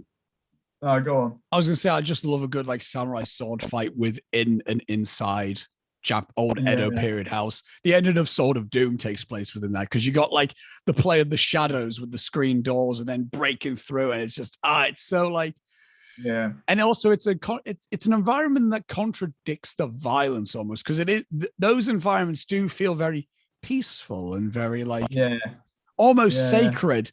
That when you get this just violent fight, it is almost like, apart from being a cool layout for a fight scene to happen, it's so like striking in terms like, holy shit, there's a fight happening here. Yeah, it's such a cool juxtaposition to everything else that's been going on. It is almost sweet. It's all if let me put my stupid wanker hat on for a second. It is almost like a fighting version of that color palette that I talked about in Vertigo, where you take 2 colors on the opposite ends of the color wheel spectrum, and there's just something right about it, even though they're opposite colors. It's like within a fight scene taking place in an environment that a fight wouldn't be happening. It is very. It does like almost create this like magnetic like reaction to it. It was like, I want to see what's happening now. Yeah, it's cool, and it's like, I don't want to say individual, but it's the bit that like sticks in your head. It's gonna stick in your head more. Memorable is the word I'm looking for. It's more memorable when you see something that's happening in a place where it shouldn't be. Like it sticks in your head more, and it's just like that full fight is so sweet. And I was gonna say it kind of reminded me of the I always pull out the fucking naffest references. You know when you pull out a reference to something and it's like a really obscure, like cool movie that like a proper classic. It's like Batman. It's like my references are for people that would watch a Cinefix video, and your references are someone that would watch a Collider video. Yeah, exactly. That's exactly what it is. You know, I'm gonna make myself look a mug, but I'm gonna pull out this reference. When he's running through the corridors and shit and fighting people, it kind of reminds me of the Daredevil hallway fights. You know how you get like a fight every season in a hallway in Daredevil? Yeah. Oh, those fights are sick. That's actually a good through point, because I'm not sure if there is a connection to, because obviously Daredevil and Old Boy do similar things where there's fights. Yeah. The Raid films do a lot of fights in hallways as well. Yeah. I'm interested because I can't recall any earlier examples than a film like this that does something like that. Have I pulled out a good reference? Yeah, you should have, Robert. Yes. Yes. Fuck yeah. Because even Seven Samurai, all the fights took out in the open. Yeah. But like, I can't. Yeah. It only took 19 episodes, but we got one. That's not true. I'm sure you pulled out someone else. I'm sure you have. Probably at some point. Who knows? We've done a lot of these. I don't remember anything else. Yeah, like I'm not sure if this is like an earlier example of indoor fight scenes, which is a funny thing to say because obviously they happen all the time now. But like, again, it does have that confined claustrophobia as well, which kind of makes a fight more frantic.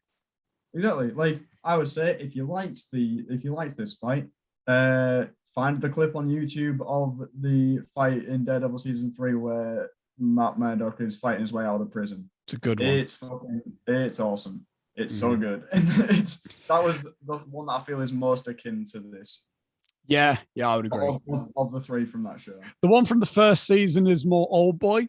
And then way more Old Boy. Yeah, it is. And then the one from, I would agree. One point I do want to talk about in terms of the fight, because I think this would also lead on to the overall theme discussion.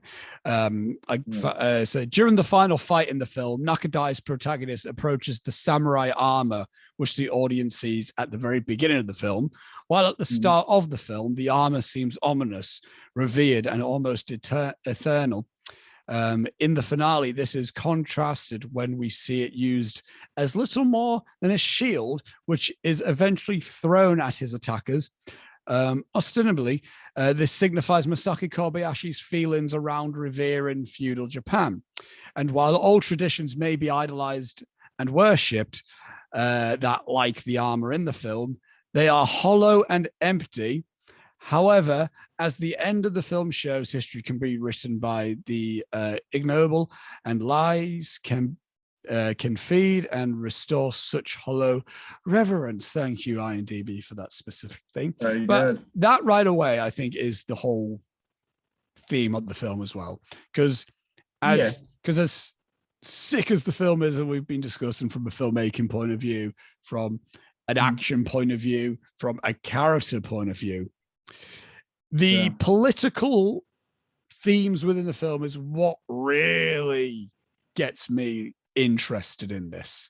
Yes. And what really makes this, I think, a timeless film and a film that people should go back to.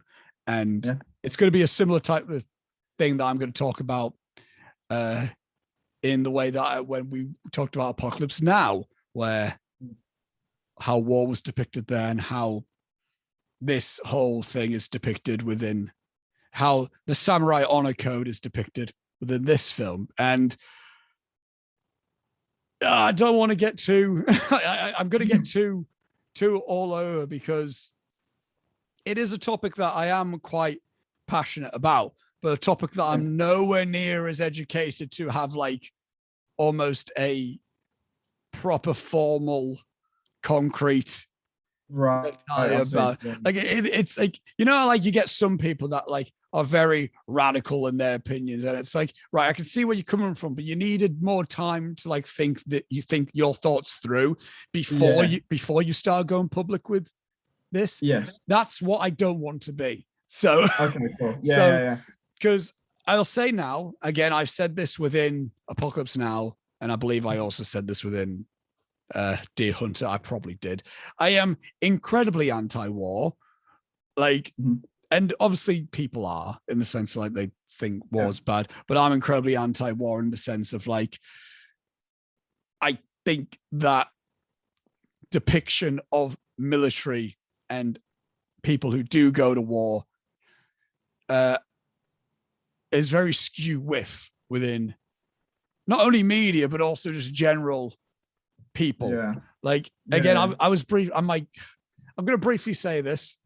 because I don't want to make this a topic of everything, and I don't want to maybe cause a little bit of a controversy, but I might do. But I was discussing briefly with Lewis, and now I think that how Chris Kyle was presented while he was still alive, Chris Kyle being the real life person that Bradley Cooper played in American Sniper. How, because I said it about with Lewis, I can't remember how he got brought up, but I find it a little bit disturbing and a little bit fucked up that a man who was trained to kill and killed, I believe, over 100 people, was awarded so many accolades and revered as like an almost like sacred hero to a country. I'm not discrediting what that man did, in the sense of, I'm not saying that man was a bad person. I never liked the thought of celebrating someone who had to kill. Like, who had to take those lives. I don't think he should be celebrated. I think he should be taken care of at that point.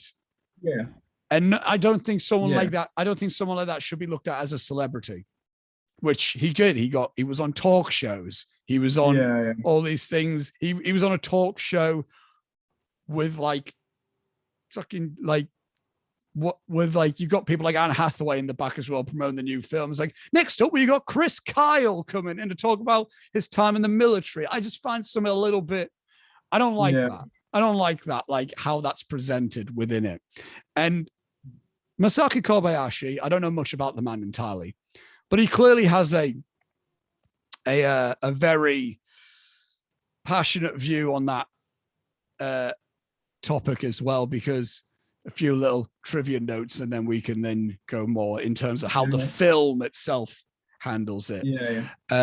This is an example of how Masaki Kobayashi opposed the idealization of Japan's feudal system. The film repeatedly challenges the honor system of the samurai. Challenging such notions was part of post-occupation movement in Japan. You got that's not relevant to that bit, but also I don't know, I think I read all that bit as well. But like, he did the same thing within Human Condition trilogy, which I don't want to reveal spoilers for that, because if you haven't seen the Human Condition trilogy, it's worth a watch. It's a lot of your time, and they're not fun films. They're not like, let's stick on the Lord of the Rings trilogy. You're watching World War II Japan, but they are worth a watch. So I'm not going to say what's happening there. But that's not a Japan fuck yeah film. That's a very dour depiction of war. So, and I think what makes Masaki, because I've always thought about like filmmakers of Japan from this time period, Akira Kurosawa, Yasujiro Ozu, and Masaki Kobayashi are like the big three. Right. We've talked about Akira Kurosawa, and he's the action filmmaker. He's the filmmaker for filmmakers. You want to have a cinematic experience. Go and watch an Akira Kurosawa film. Go and watch this big sprawling epic with characters that you want to be invested in. And Yasujiro Ozu is more of, I briefly mentioned him in Spirited Away. He's more slice of life. He's more based in reality, and he's more, let's look at like human emotion as a topic of a film. Right. Okay. Yeah. Masaki Kobayashi, he handles the action films, but he's not someone that's using that method as what a fun time. He's clearly he's a filmmaker that really, explores the more again, human emotions, but the more political side of things without making a strictly political film. Because this film is political, but not. Yeah, it's not like it's a political movie that's kind of, shoving its message down your throat or whatever. Like, it's a story as it on its own, first and foremost. But if you do look into it, the things are pretty easy to see. because I mean, I picked up on all the stuff of kind of being like, fuck the samurai ways. They're stupid. Like the honor system and all that kind of thing. Yeah, like which I found very interesting. Yeah, like the thing about like, oh, the only way if you're a samurai, the only honorable way you can die is if you take your own life. It's like it's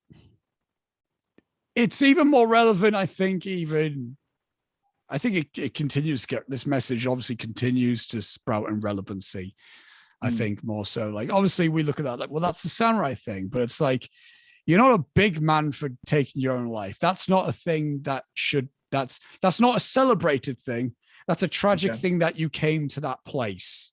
Yeah. And especially like within a samurai way, it's like, again, as much as I am a fan of the genre and I'm interested so much in the history of this, again, I fucking hate the mentality of training people to kill. And again, you look at the samurai mentality of it, it's like, you're emotionless, you're stoic, you're an unstoppable force of a person.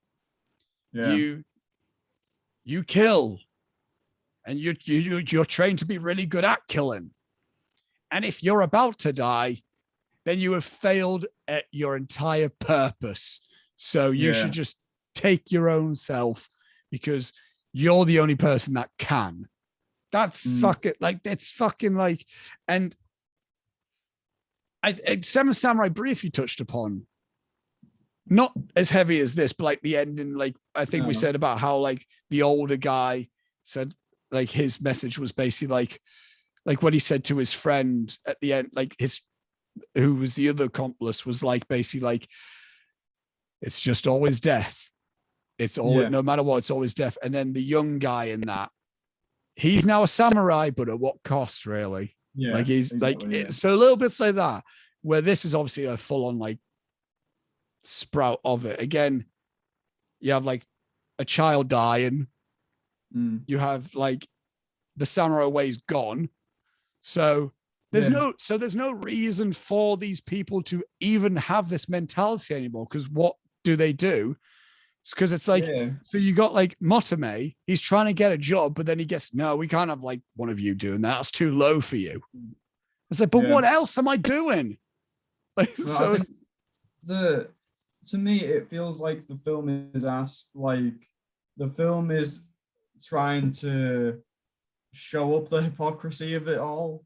Because it's like, it takes these characters, specifically the main character that we follow the whole time, and takes everything away from him, systematically destroying everything that he has in his life, to then go, is it still fair that this is what you want him to do? Yeah. Because it's like, it's as if the film is going, at what point is it okay for him to just say, fuck it, I don't want to do that?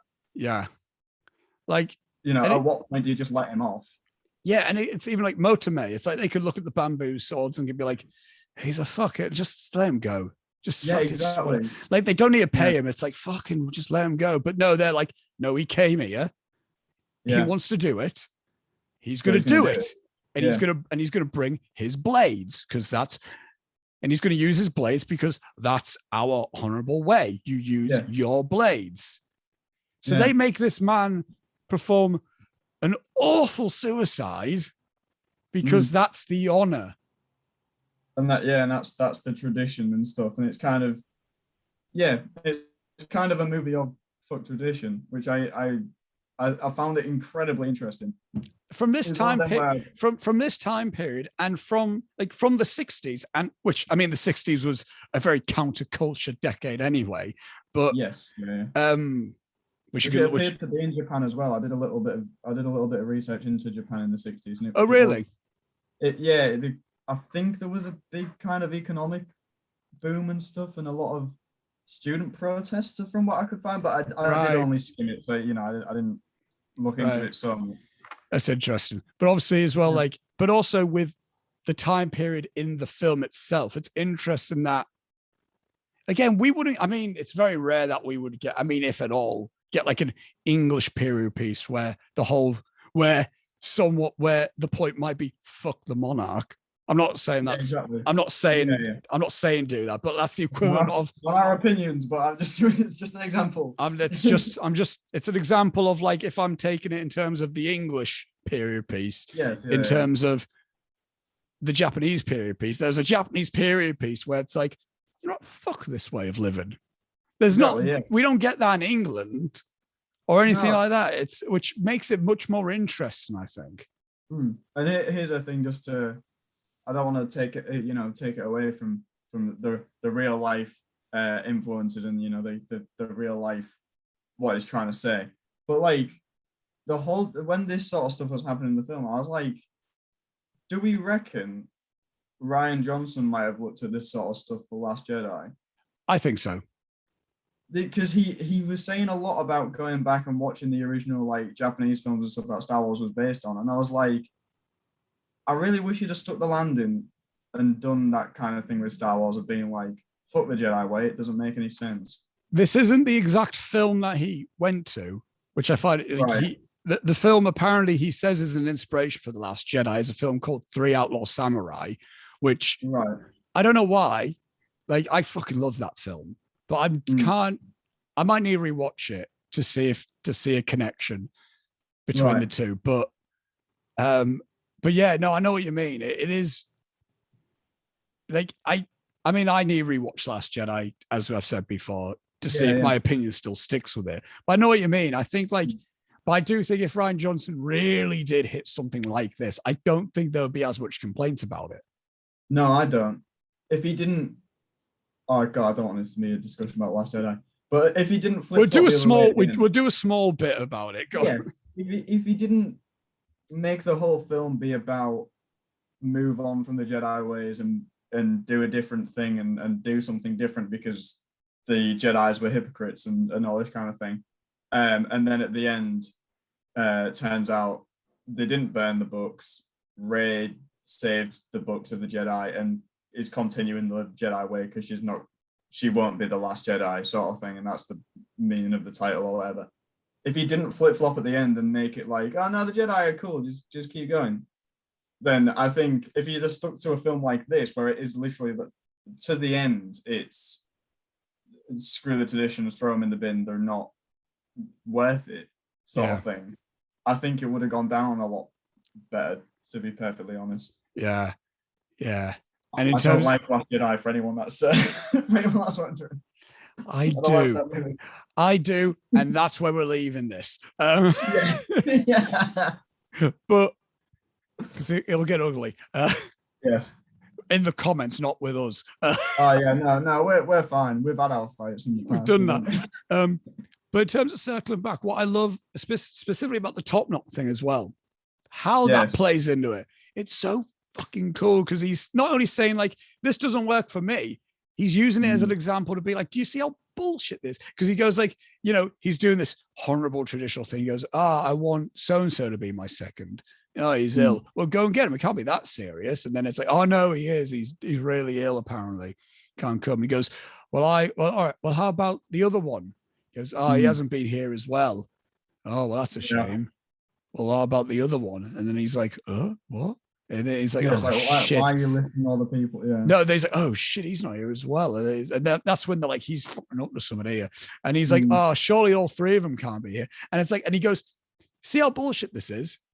Mm-hmm. You're telling your men this is a very important thing that you need to be here for, and they're not coming here because their top knots are being cut off and their hair isn't grown out anymore. They're like, do you see how silly this shit is?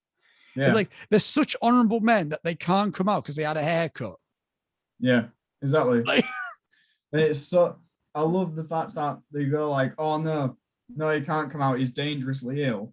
And then when you actually find out why they're not coming out, is the fact that they're hiding from everyone because they're waiting for their hair to grow back out. It's so like, it's such a good moment. Like, again, I'm a sucker for like, cool, like again, like even like in Last Airbender, I love the moment where Zuko and the show, not the film, where Zuko and Iroh cut their top knots off to be like, we're done from the Fire Nation.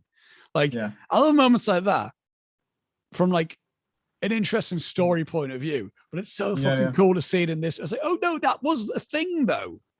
Yeah. And again, as I've also explained, I'm a big wrestling guy, and I love the lucha libre side of things, where it's like I can't be seen without my mask. But it's like I love that from that point of view of like I'm watching an entertainment thing, and it's like a cool character-based thing. But when you think it's like, oh wait, this fucking happened, like Samurai, it's like, oh, my top knot got cut off. I can't be looked at now. I can't do my job. Why? I got a haircut. What do you mean? Yeah. It's like that's the equivalent of like if you got a bad haircut and then like you didn't come into uni, then Hutch was like, "Where's Robbie? Oh, you got a bad haircut. You can't come out." What do you mean he can't come? What do you mean he can't come out? He can come out here and face me. It's like, no, you really not. As any of his other ones. It's like, no, really. It's like, no, really, Hutch. Seriously, he only got like a razor to the middle, and that's it.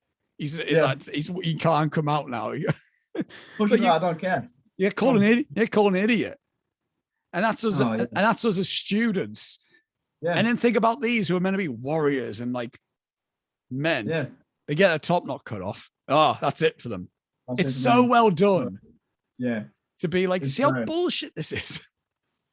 Yeah, I loved it as like the kind of the thing that kind of tied the whole thing together.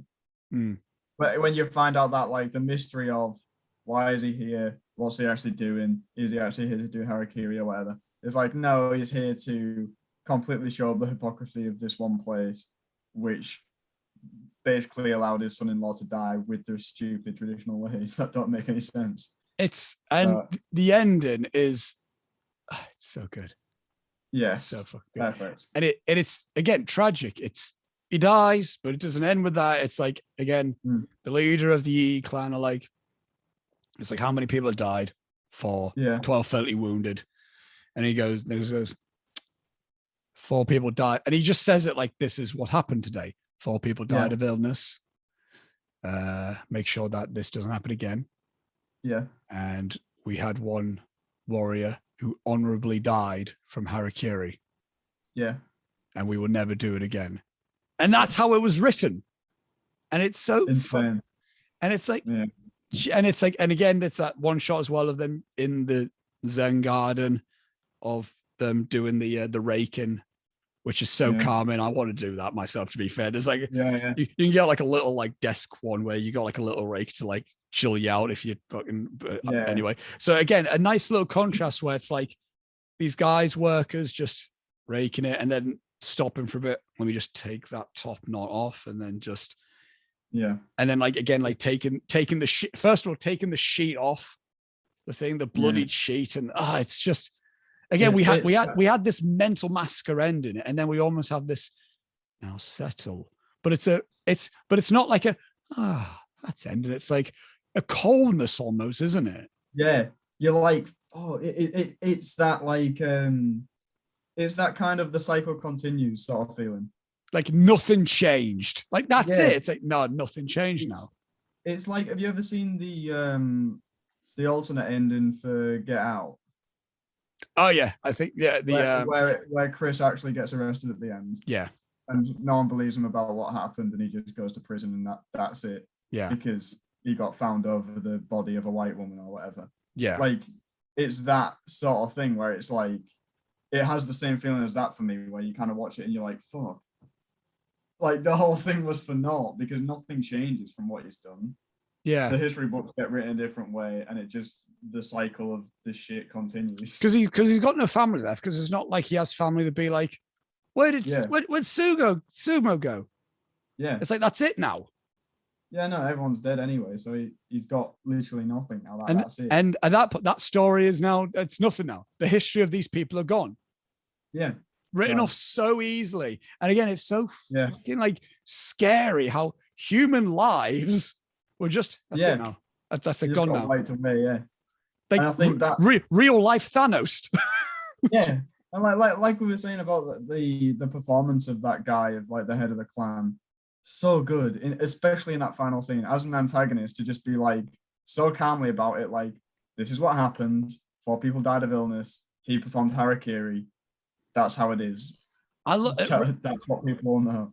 Rentaro Mikuni is the actor's name, and what I look like throughout his entire face, he's never Yes. Like there's always something going on in his head. You can almost see like he's almost like, I mean, this is like fucked up, but it is what it is, isn't it? Yeah.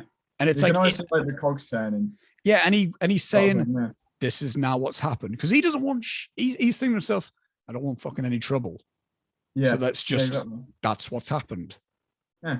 Like he's not doing it like he's like just fucking like that was it. It's kind of washing his hands of it and getting on with it. Like I just don't do no more. Fuck this Harakiri shit. Like, yeah. It's great. But God, it's I don't know why it's a difficult one. I can't rank this film in terms of where it is in terms of the film. I mean, it doesn't beat 12 Angry Men for me. Just doesn't. I still prefer Seven Samurai, but that's just because again, different films.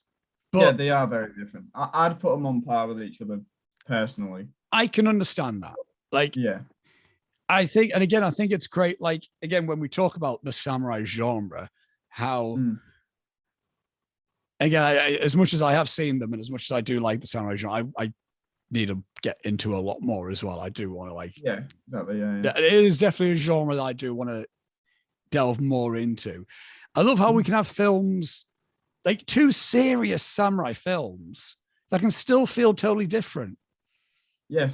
And two films that are so highly regarded amongst fans, but not like this. I'm Team Harakiri. Well, I'm Team Seven Samurai. It's not like that. It's They're nice both to just respected as being good. Yeah, like I mean, on Letterboxd, Harakiri is rated higher than Seven Samurai. On IMDb, Seven Samurai is rated higher than Harakiri.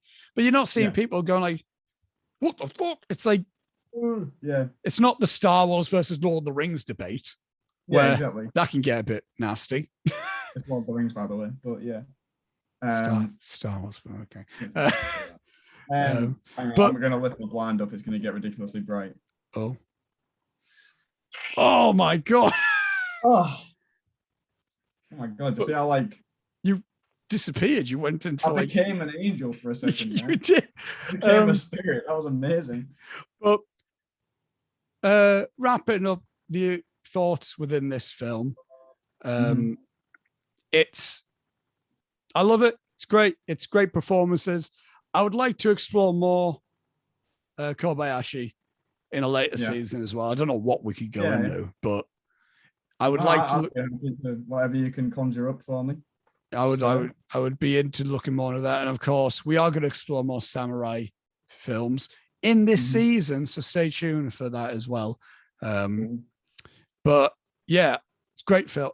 That was the point I was going to make. I love how we can have two serious samurai films that are different, but also within the same genre, we can have silly samurai films that are more based on mangas, like Lone Wolf and Cub is very over the top, bright blood. Lady Snowblood, which Kill Bill was heavily influenced by, that's where like the song comes. That there's when you hear the song, you'll know it. It's where that comes from. It's a similar plot where female goes on a revenge thing. It's well cool. There's the Zatoichi blind swordsman films, which there was like 25 of them in the span of 9 years. Oh God, what the fuck? That's a fucking machine. I think there was 5 a year or something. It was like that's ridiculous, relentless. But again, they're all really cool as well. So samurai again. I love a good samurai flick. This is a good example of it, and I'm glad that you're experiencing a little bit of it, Robbie. Yeah, like I think I might be a fan of a good samurai flick as well. You know, I'm a little bit worried if we've now set the bar far too high for you. Yeah, if we've watched the 2 best ones and now we're fucked it, because I'll see another one and be like, well, I want as good as the others. You might watch another going like that for the rest of my life. Who knows? You might be surprised and like, you know what? I might be unpopular here, but this is better than this. Maybe. But there is a high chance now that you've set me up for being disappointed with every other samurai film I see for the rest of time. That's good. But yeah, excellent stuff. A few little other points I want to read out. I know we didn't. This isn't the trivia section, Oh, you're frozen. Wait. Oh, no, you're not frozen. Fine. I'm good. You're good. Okay. We're good. These are just a few little like tidbits I found in the trivia that are more facts about little things related. I just think it'll be a little cool thing to read it. The armor which we see at the start of the film is traditional samurai armor known as karata. The helmet is known as the kabuto, and the face guard or mask is known as the mengu. Just like a little thing. It's not. Composer Toru Takamitsu used a combination of two traditional Japanese musical instruments for the film's original score. The biwa, which is almost like a little, like it almost looks like a jester guitar. You know what I mean? Like one of those type of things. Oh, yeah. Like a lute sort of thing. Yeah. And the koto, which the koto is like another stringed instrument where it's like that thing that's like a big long thing where you kind of play it like heroes. It's not a zither, but it's like a big thing that it's more so you play it on the table and you play it like that type of thing. Yeah, it's sort of an elongated thing, isn't it? Yeah. Which I thought you were going to say a double-headed guitar. No, that would be just pull that out of nowhere. Just like we got Eddie Van Halen. Is it Van Halen? Is it Van Halen that's the Dublin? I can't remember. Yeah, he's got one. Yeah. Obviously, the film is within the Jidaigeki genre, which I've said is the translated period drama, and such films are usually set during the Edo period. However, this film also would be a chambara film, which that genre is sword fighting. So I see. Okay. So the actual period is Jidaigeki, and that's a lot of the samurai films are more Jidaigeki, but the specific genre of sword fighting films are chanbara, which I like the little note of that. As can be seen in the film, samurai generally carried two blades. This was a samurai practice known as daisho, which is funny to me, the translated meaning is big little. I was going to say you got one big one little one. Yeah. The katana was the longer of the two and was most commonly used for combat and dueling. The wakizashi was the shorter of the two, and as the film shows, was the blade traditionally used for performance seppuku. So that wasn't actually used for combat; that was specifically used for those moments. Which cool, okay, yeah. And this is a thing that I've always wondered, and I specifically noticed in this film, and I finally know what the meaning of it is. After she gets married, we see that Miho, portrayed by Shima Iwashita, appears to have black teeth. Teeth blackening was used by married women in feudal Japan as a way to signify that they were wed. This was known as oragaru. That's really interesting. I didn't even notice that she had her teeth were black. Yeah, I noticed it like again later, like the teeth were black, and I always thought that's interesting because I've seen it in a few feudal Japanese films, and that's why it's not a ring on your finger; it's to signify that you're married. That's really interesting. Cool. Yeah, and that's our spoiler discussion with a little bit of things like that. And now let's go right into Robbie to the negative Letterboxd reviews. I'm going to need to open up Chrome because I closed it down because Zoom was being a pain in the ass. How about you filibust as I do that, Robbie? I'll filibust. I think just to update everyone, I'm pretty sure that this new format has worked because I believe we've been recording for like 2 hours and 2 minutes or something. Probably, yeah. I think it's gone all right. Yeah, no, I agree. The discussion, I felt again, we've just had it, but the discussion I think worked well. Yeah, I said all right. Yeah, I think this feels like something I would listen to. Yeah, well done, everyone. Good stuff. Hopefully, other people will also want to listen to it, as opposed to just us. Yeah. Again, the 90% of you, if you've got this far, hit the subscribe button. Hit the subscribe button. What are you doing? Grow up. Obscene. Oh I think see what happens with my hair here. This is the first time I've adjusted it all down. It'll do. My hair's in an awkward space now where it's not able to. Hang on, I'll take my earphones off so you can like see it properly because the earphones flattened down, so I won't see you for a little bit. But I'll tell you what the deal is with it. It's in an awkward place now where it's not long enough to really style how I want to do it, but it's not short enough to where I can just leave it. So I need to be doing something with it, but it's not. It's not at all like I can't really like do anything. The most I could do is like do a parting, but I look exactly what you mean. I look a little bit dweeby when I do it, so I need to like it's like when I shaved it, you always get to the awkward stage where it's like I can't really do anything with it. It's just kind of on my head at the minute. I'm growing it out, not as long as I used to have it, because I know a lot of people have said, "What's your opinion on the matter?" Because you've now seen me with long hair and shorter hair. What looks better on me?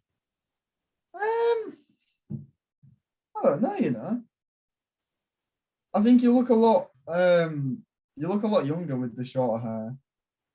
But then I think I was so used to you having long hair for so long that I just associate that with being Oscars. You know what I mean? Yeah. Yeah. I don't know. I'm very like split with it. Because I've had a few people tell me you look better with shorter hair, but I don't. But and that's been my cousin and my soon-to-be sister-in-law tell me that I'm going to the wedding this Thursday, so it would have happened by the time this is out. So, congratulations to those people. Louise and Scott, congratulations. But they both said that I look better with shorter hair, but I don't know because I'm partial to when I see myself within photos, I'm like, I look better with longer hair or hair with length. So I don't think I don't think I'll ever grow it as long as I did, like when it got really long. Yeah, it was like down here. Yeah, I kind of want to grow it out. I say 90s Ethan Hawke. And it's kind of like a little bit like that. And at most, maybe like that era Daniel Day-Lewis, if you can see it. Yeah, I can. Yeah. Where it's at most down to the back of my neck, but not. Yeah. But that's that. Mine's at a point now where it's too long to do what I was doing with it, but it's not long enough where I can just leave it flopped like it was before and not put any products in it or anything. You rocked the long hair. Did I? Mate, I look back at but I think I'm just partial to long hair generally. But I look back at the photo that was taken on my birthday with me and you. And outside Titan. Yeah. And one thing that I need to comment on, you look taller than me for some reason. Because I am 6'4". You're not, but people only see me from the shoulders up. You can't see it. You can't see it, but like Yeah. I think you look you have a good look there, I think. Yeah. But see, I don't mind it like this length, where it's like it's a bit crazy, but it's there. It is.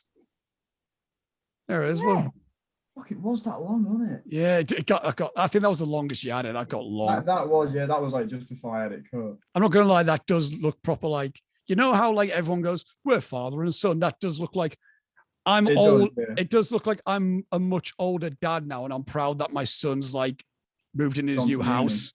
Moved, like he's getting ready to like settle down. It's like he clearly like was inspired by his dad in his youth. Like that's what that is.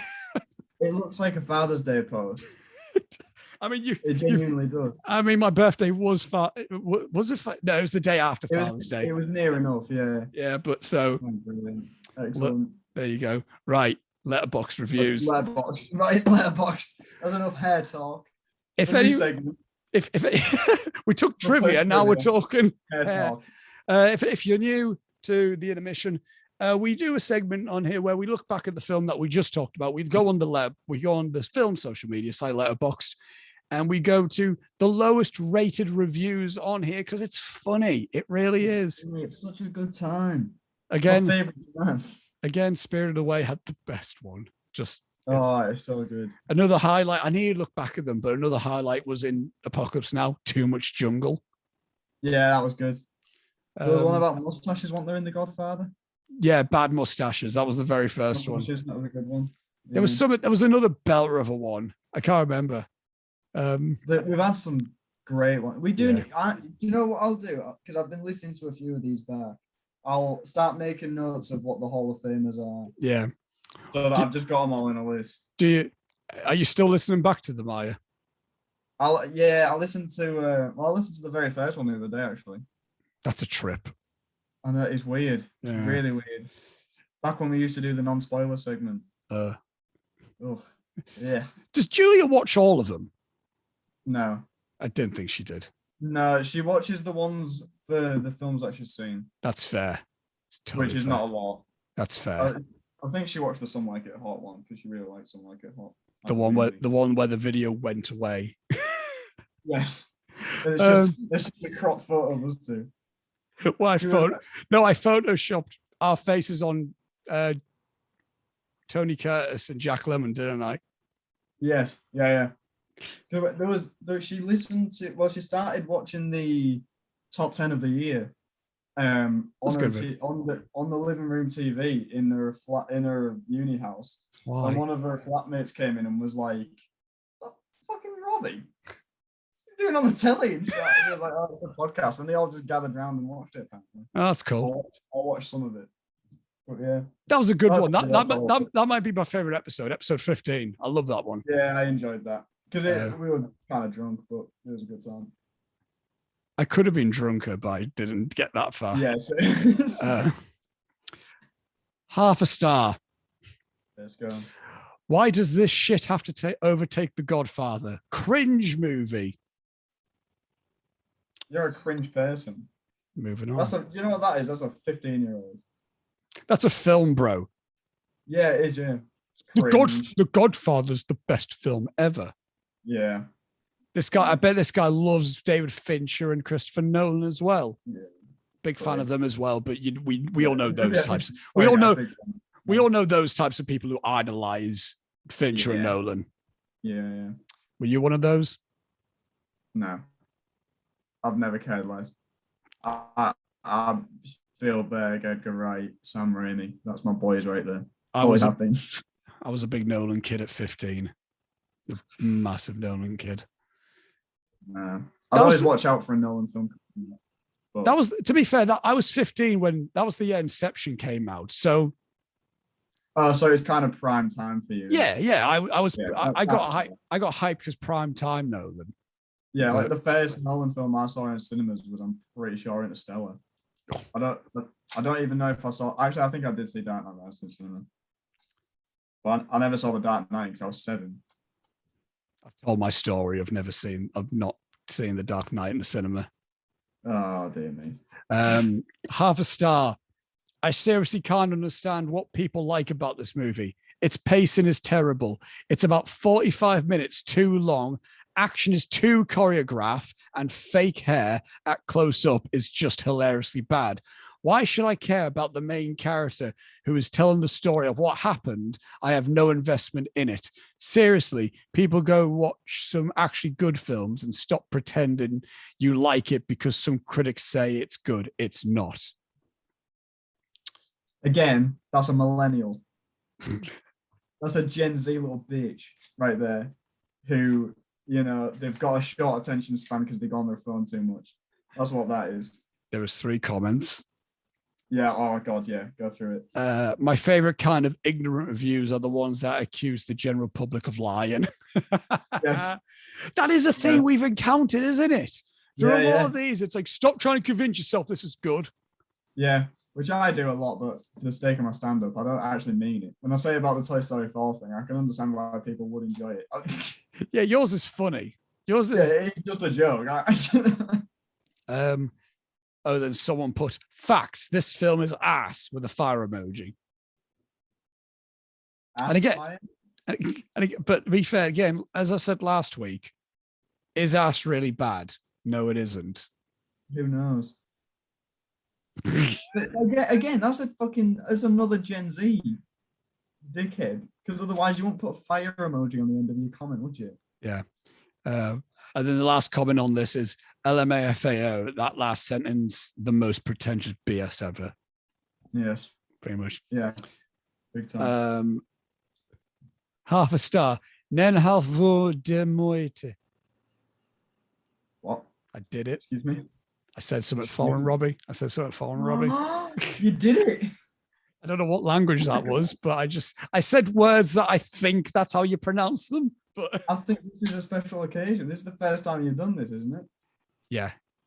Oh my God. Well done, mate. I'm proud of you. Half a star. Oh, this is a spoiler review, so in case you haven't seen it. Yeah, spoiled everyone. For this review. Yes. Half a star.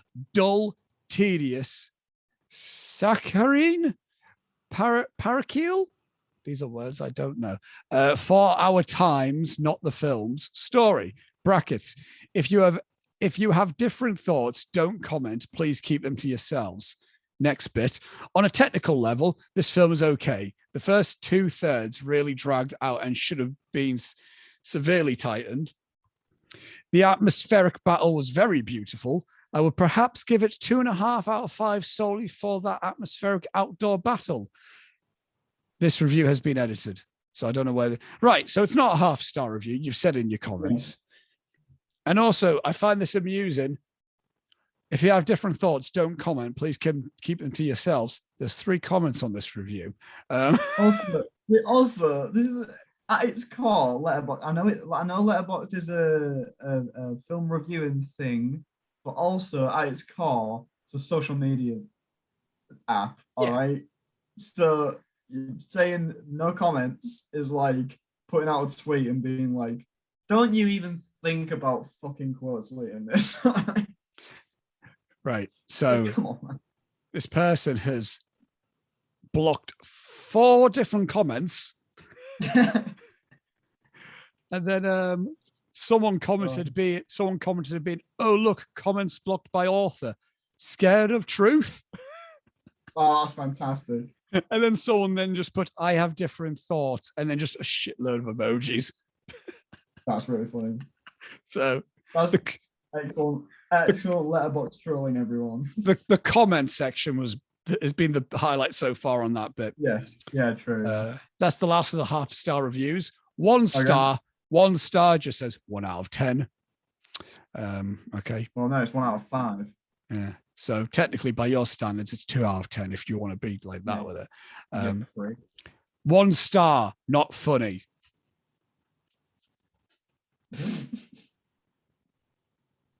I think it's supposed to be, mate. I think you've got the wrong end of the stick here. I think that might have to be my favorite one so far, just because of the context. That's the best one so far. Just of the context of the film. It's like, watch Harakiri. It's not even funny. It's not even funny. Like you'd expect it to be. Like it's promised him that it's going to be. Not even funny. My favorite reviews of season 3 so far of the Intermission has been the reviews where it almost sounds like they were tricked. Yeah, they're tricked into watching it. Like there was that one thing where it's like, "God damn it, I hate anime." It's like, did you think this wasn't it? Yeah, when they were like, "I hate anime," or the review for Spirited Away. It was one where I was like, "It's a fucking trap," and it's like, "What do you mean?" Yeah. And it's like another one for like last week, Way of the Dragon. I've always hated kung fu films. I've always have. It's like, did you? Well, just don't watch it then. And like this one, not funny. What did you think this was going to be a comedy? Yeah. Did someone trick you into watching this because it was funny? I was thinking about being clever there. I was going to say 1 star and then try to read this German review, but there's a lot of words that I can't swiftly do. Yeah. I'd have a go at it. I did German in year 8, but that's as much as I can do, I'm afraid. Die Geschichte. No. 1 star. This movie is boring and pointless. You're boring and pointless. There's 3 comments. One of them is no. Another one is, "When you have the worst account on this entire app." What does this? Hang on, I'm curious. That's not a bad account. All right, the favorite films aren't too bad. What is it? It's like Fight Club, Return of the King, Requiem for a Dream, and Cinema Paradiso. That's not a bad like. Yeah. All right, so but you've got the best Lord of the Rings film in there, so well done. It is. Come on. I don't give that much of a shit about the films to really argue. I was going to say, come on now. And the other comment on this is obviously it's a Star Wars PFP with Fight Club and Lord of the Rings as his faves. All right, so it's just yeah. But no. Jake G, who commented no, he also commented on the earlier one. That was really cool. So far, Jake G, who hasn't reviewed, Jake G. I can't.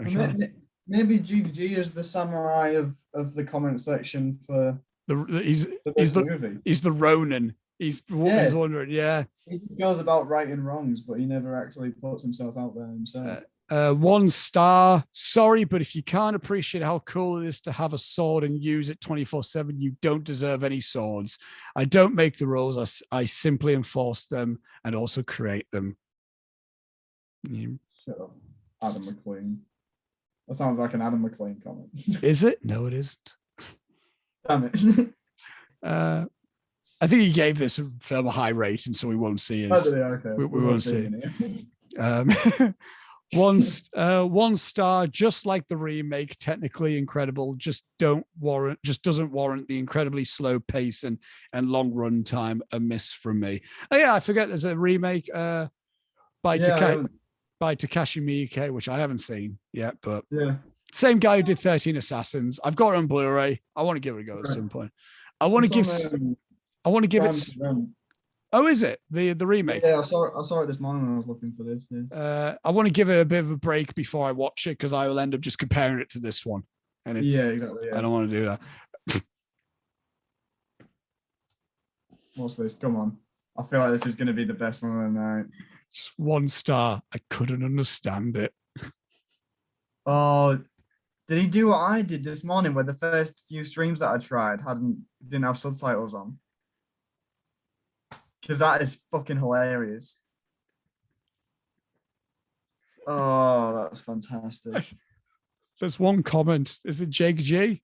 No, it's not. Please, that would have been a home run. That'd have been fantastic. Then someone commented, "Not the movie's fault. You're just dumb." It's true. I have a feeling that this bloke just really couldn't understand the language. So I don't think that's him being dumb. That's just him. I mean, it is dumb. It is dumb because find a subtitle version, but you know. I think he did the same thing as me, because every single version I found until you sent me one this morning was not subtitled, and there was no option to turn subtitles on. So I think he did the same thing. And then finally, 1 star. Yeah. I always knew this was going to be a tough watch after suffering through Samurai Rebellion, but I found this a very trying 2 hours. Kobayashi has an static visual style, which, when combined with his languid pacing, leaves me very disinterested in both its characters and his plots. The film consists a number of stilted conversations, intermingled with flashbacks and narration. They were particularly found of having conversations describing exactly what the audience had just seen. This is not only condescending, but it adds to the considerable padding already on the film's runtime. Right, the film ain't even that long. It's not. It's about as long as a regular fucking movie. It's an hour and it's 2 hours 13. That's fine.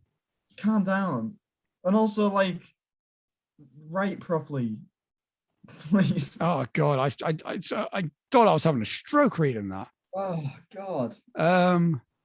And then someone commented, but it's just saying about Kobayashi's politics about sex, so I don't think we try. Okay. Well, highlight of the day is not even funny. I would say that's the best one. Yeah, that's the best one of the day, I think. Shout out to Willie 300. Well done. For your Hall of Fame review of Not Funny. that person does not have any favorites, so I can't shout that out. But Okay.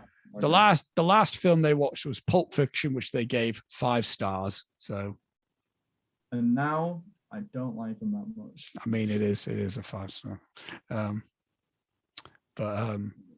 mean, I don't. If it's 1995.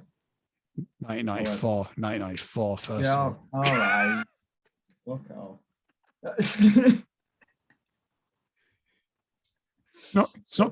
It's not old as me. It's older. Settle down. All right, just. It's not even that long ago. It's 1994. Settle down. And that shut up 2001. And that was our episode on Harakiri. Also seppuku, if you want to be more fancy about it. What a good time this was. I like this format. Yeah, I do. I enjoyed it a lot. I think it's definitely sped it up. I've had a long way. It's not us going through scene by scene with it, which be a bit. It was nice. Be a bit much, but good shit. I think we've padded this out quite a bit though. But I like the fact. But we've bullshitted. But yeah, it's been fun fine. Little bullshit show. It's been fine. It's a fun little bullshit show. I wish someone could review the Intermission podcast and say it's a fun little bullshit show. Yeah, I can quote it. But like Hartlepool Mail, it's a fun little bullshit show. It's not even like someone just DM the Instagram account. Please. Shall I check? Hang on. If anyone has. Check. I don't see if one has done it or something. I don't think might have done it. No. Yeah. But that leads on. If you want a message read out, I will read it out. DM us on @the_intermission podcast. Yes. My friends were all talking about how every single one of them were all going to DM in and ask for Green Street and Bend It Like Beckham. Oh, all of them were saying that, were they? Yeah. So like, I was expecting like 6 more DMs. I'll say if I get any more of them, if it's just the same message, I'm not reading it out. Yeah, no, don't do that. You know what? I'm gonna be a lass on Tinder. Be creative. Yeah, be creative with it. Don't just send me a "Hey, how are you?" Send me a pickup line. Don't simply go, do Green Street. It's been done now. It was funny then. It's not going to be funny anymore. Yeah, it was funny when Sam Clark did it. Is the thing that I never thought I'd ever say. So that's good. I hope he's listening. Fuck you, Sam. Well, he won't, but you can just send me this little bit. I'll send a Discord to him. Yeah. Does he know that we mentioned it in the I told it. I went to literally the day of recording that. We went to play football together. Oh yeah. In the park, and I was like, we went out your DM, and he was like, what? Got really excited about it. He was like, are you gonna do them? I was like, we might do Shawshank at some point. We're never doing fucking Green Street. Like Beckham. So I need to discuss with you. That can be at the end. That's at the end of the season, what we're doing for the next season. Because I've got a list of films that I think will be cool, but okay, cool. Get to it. And obviously we'll have a mini business discussion after we stop recording with this one. Because that's what everyone wants to hear on these episodes. That's what the people want. You gotta give the people what they want. Fantastic. If anyone's wondering what I'm looking at the little notepad that has the list of the season on there, and I feel it's the most professional I've ever felt just looking at a notepad. And next week's episode. Yeah. What am I doing? Just next week's episode is we're leaving the East. We've spent long. Yes. We went, we started things off. We went to San Francisco with Vertigo.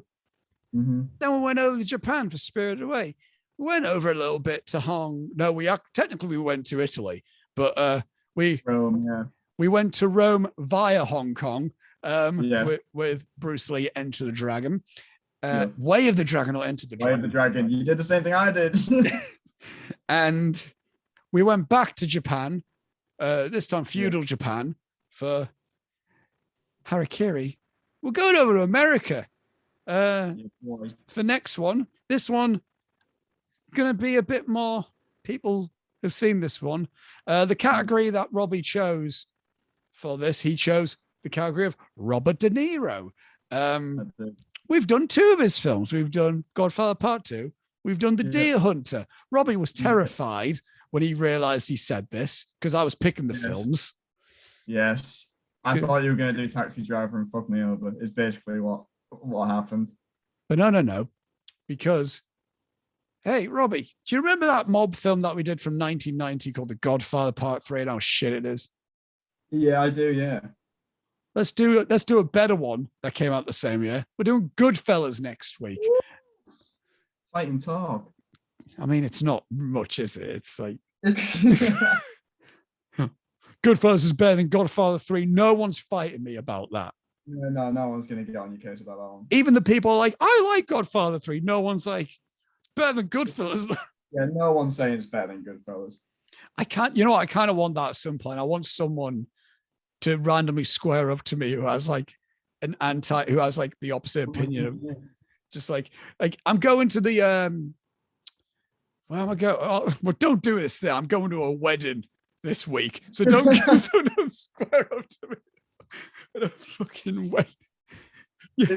If I end up going to see Shang-Chi tonight and anyone sees me, feel free to square up to me about Godfather 3. This will happen. I just realized we're saying this now. This is Saturday when this has come out. I would have been at the wedding and you would have seen Shang-Chi anyway.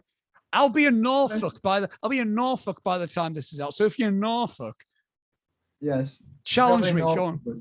Go on. Challenge him to a Godfather 3 duel. I'll be in Norwich at one of the days. Come at me. Yes. Don't swing. Just square up. Fighting with words or whatever. Just square up at most. I might chokehold you. Yeah, we laugh. Fuck it. And then if you give me 20 quid, 25 quid, I can't remember how much it was. I might give you an Intermission shirt. Yeah, fuck it. Go for it. Robbie's the sole owner. I'm the sole owner of an Intermission podcast t-shirt. It's fucking fantastic. Oh my God. Jean-Paul Belmondo, French star of Breathless, has died 17 minutes ago, apparently. Devastating. That's really upsetting. He was 88, so he lived the full life. He's good. He's good in Breathless. He's good in what else? He's in a good few Godard films. Really? He's really good. Yeah. Man, fuck. What a lot. Just popped up then. What a lot. You literally, ladies and gentlemen, you literally just saw live reactions to John. Yeah. Yeah. Wow, Jesus Christ. Oh. Yeah. Well, there you go. I wouldn't mind doing a Godard film at some point. Yeah, that'd be sweet. Yeah, I'll do that. But yeah, so next week, Goodfellas. Goodfellas. Mikey Calendar Leo Bradley. It's his favorite film of all time, so he'll probably be listening. Oh, I thought it was Snatch. No, well, it's the 3 is like Snatch, Goodfellas, and Social Network is just 3. That's fair. Yeah, there you go. Boom. I was going to ask you a question, but it's just going to prolong the podcast. I'll just ask you it after we stop recording because it's just not relevant at all. But yeah, links in description for Letterboxd and Instagram to follow us if you fancy. And again, just want to reiterate again, there's stuff in the description below for things such as Mind. I'll list off the things I've got. I'm going to put in Mind, Calm, Samaritans, Mental Health America, Survivors UK, Sane, and NSPCC. So again, if you need a talk, there are people there, even if they're not immediately with you. Yeah. So, yep. And I feel like it was unintentional within this specific film to discuss it as well, but yeah, there's help there, always is. And again, if you're not in that place, look into the Mind donation link anyway as well, because it helps. Please do. Yeah, it helps. And we'll see you next week for Goodfellas. And thank you all. And I'm doing peace signs, but it's cutting off my fingers. We'll see you later. There we go. See you next week, lads.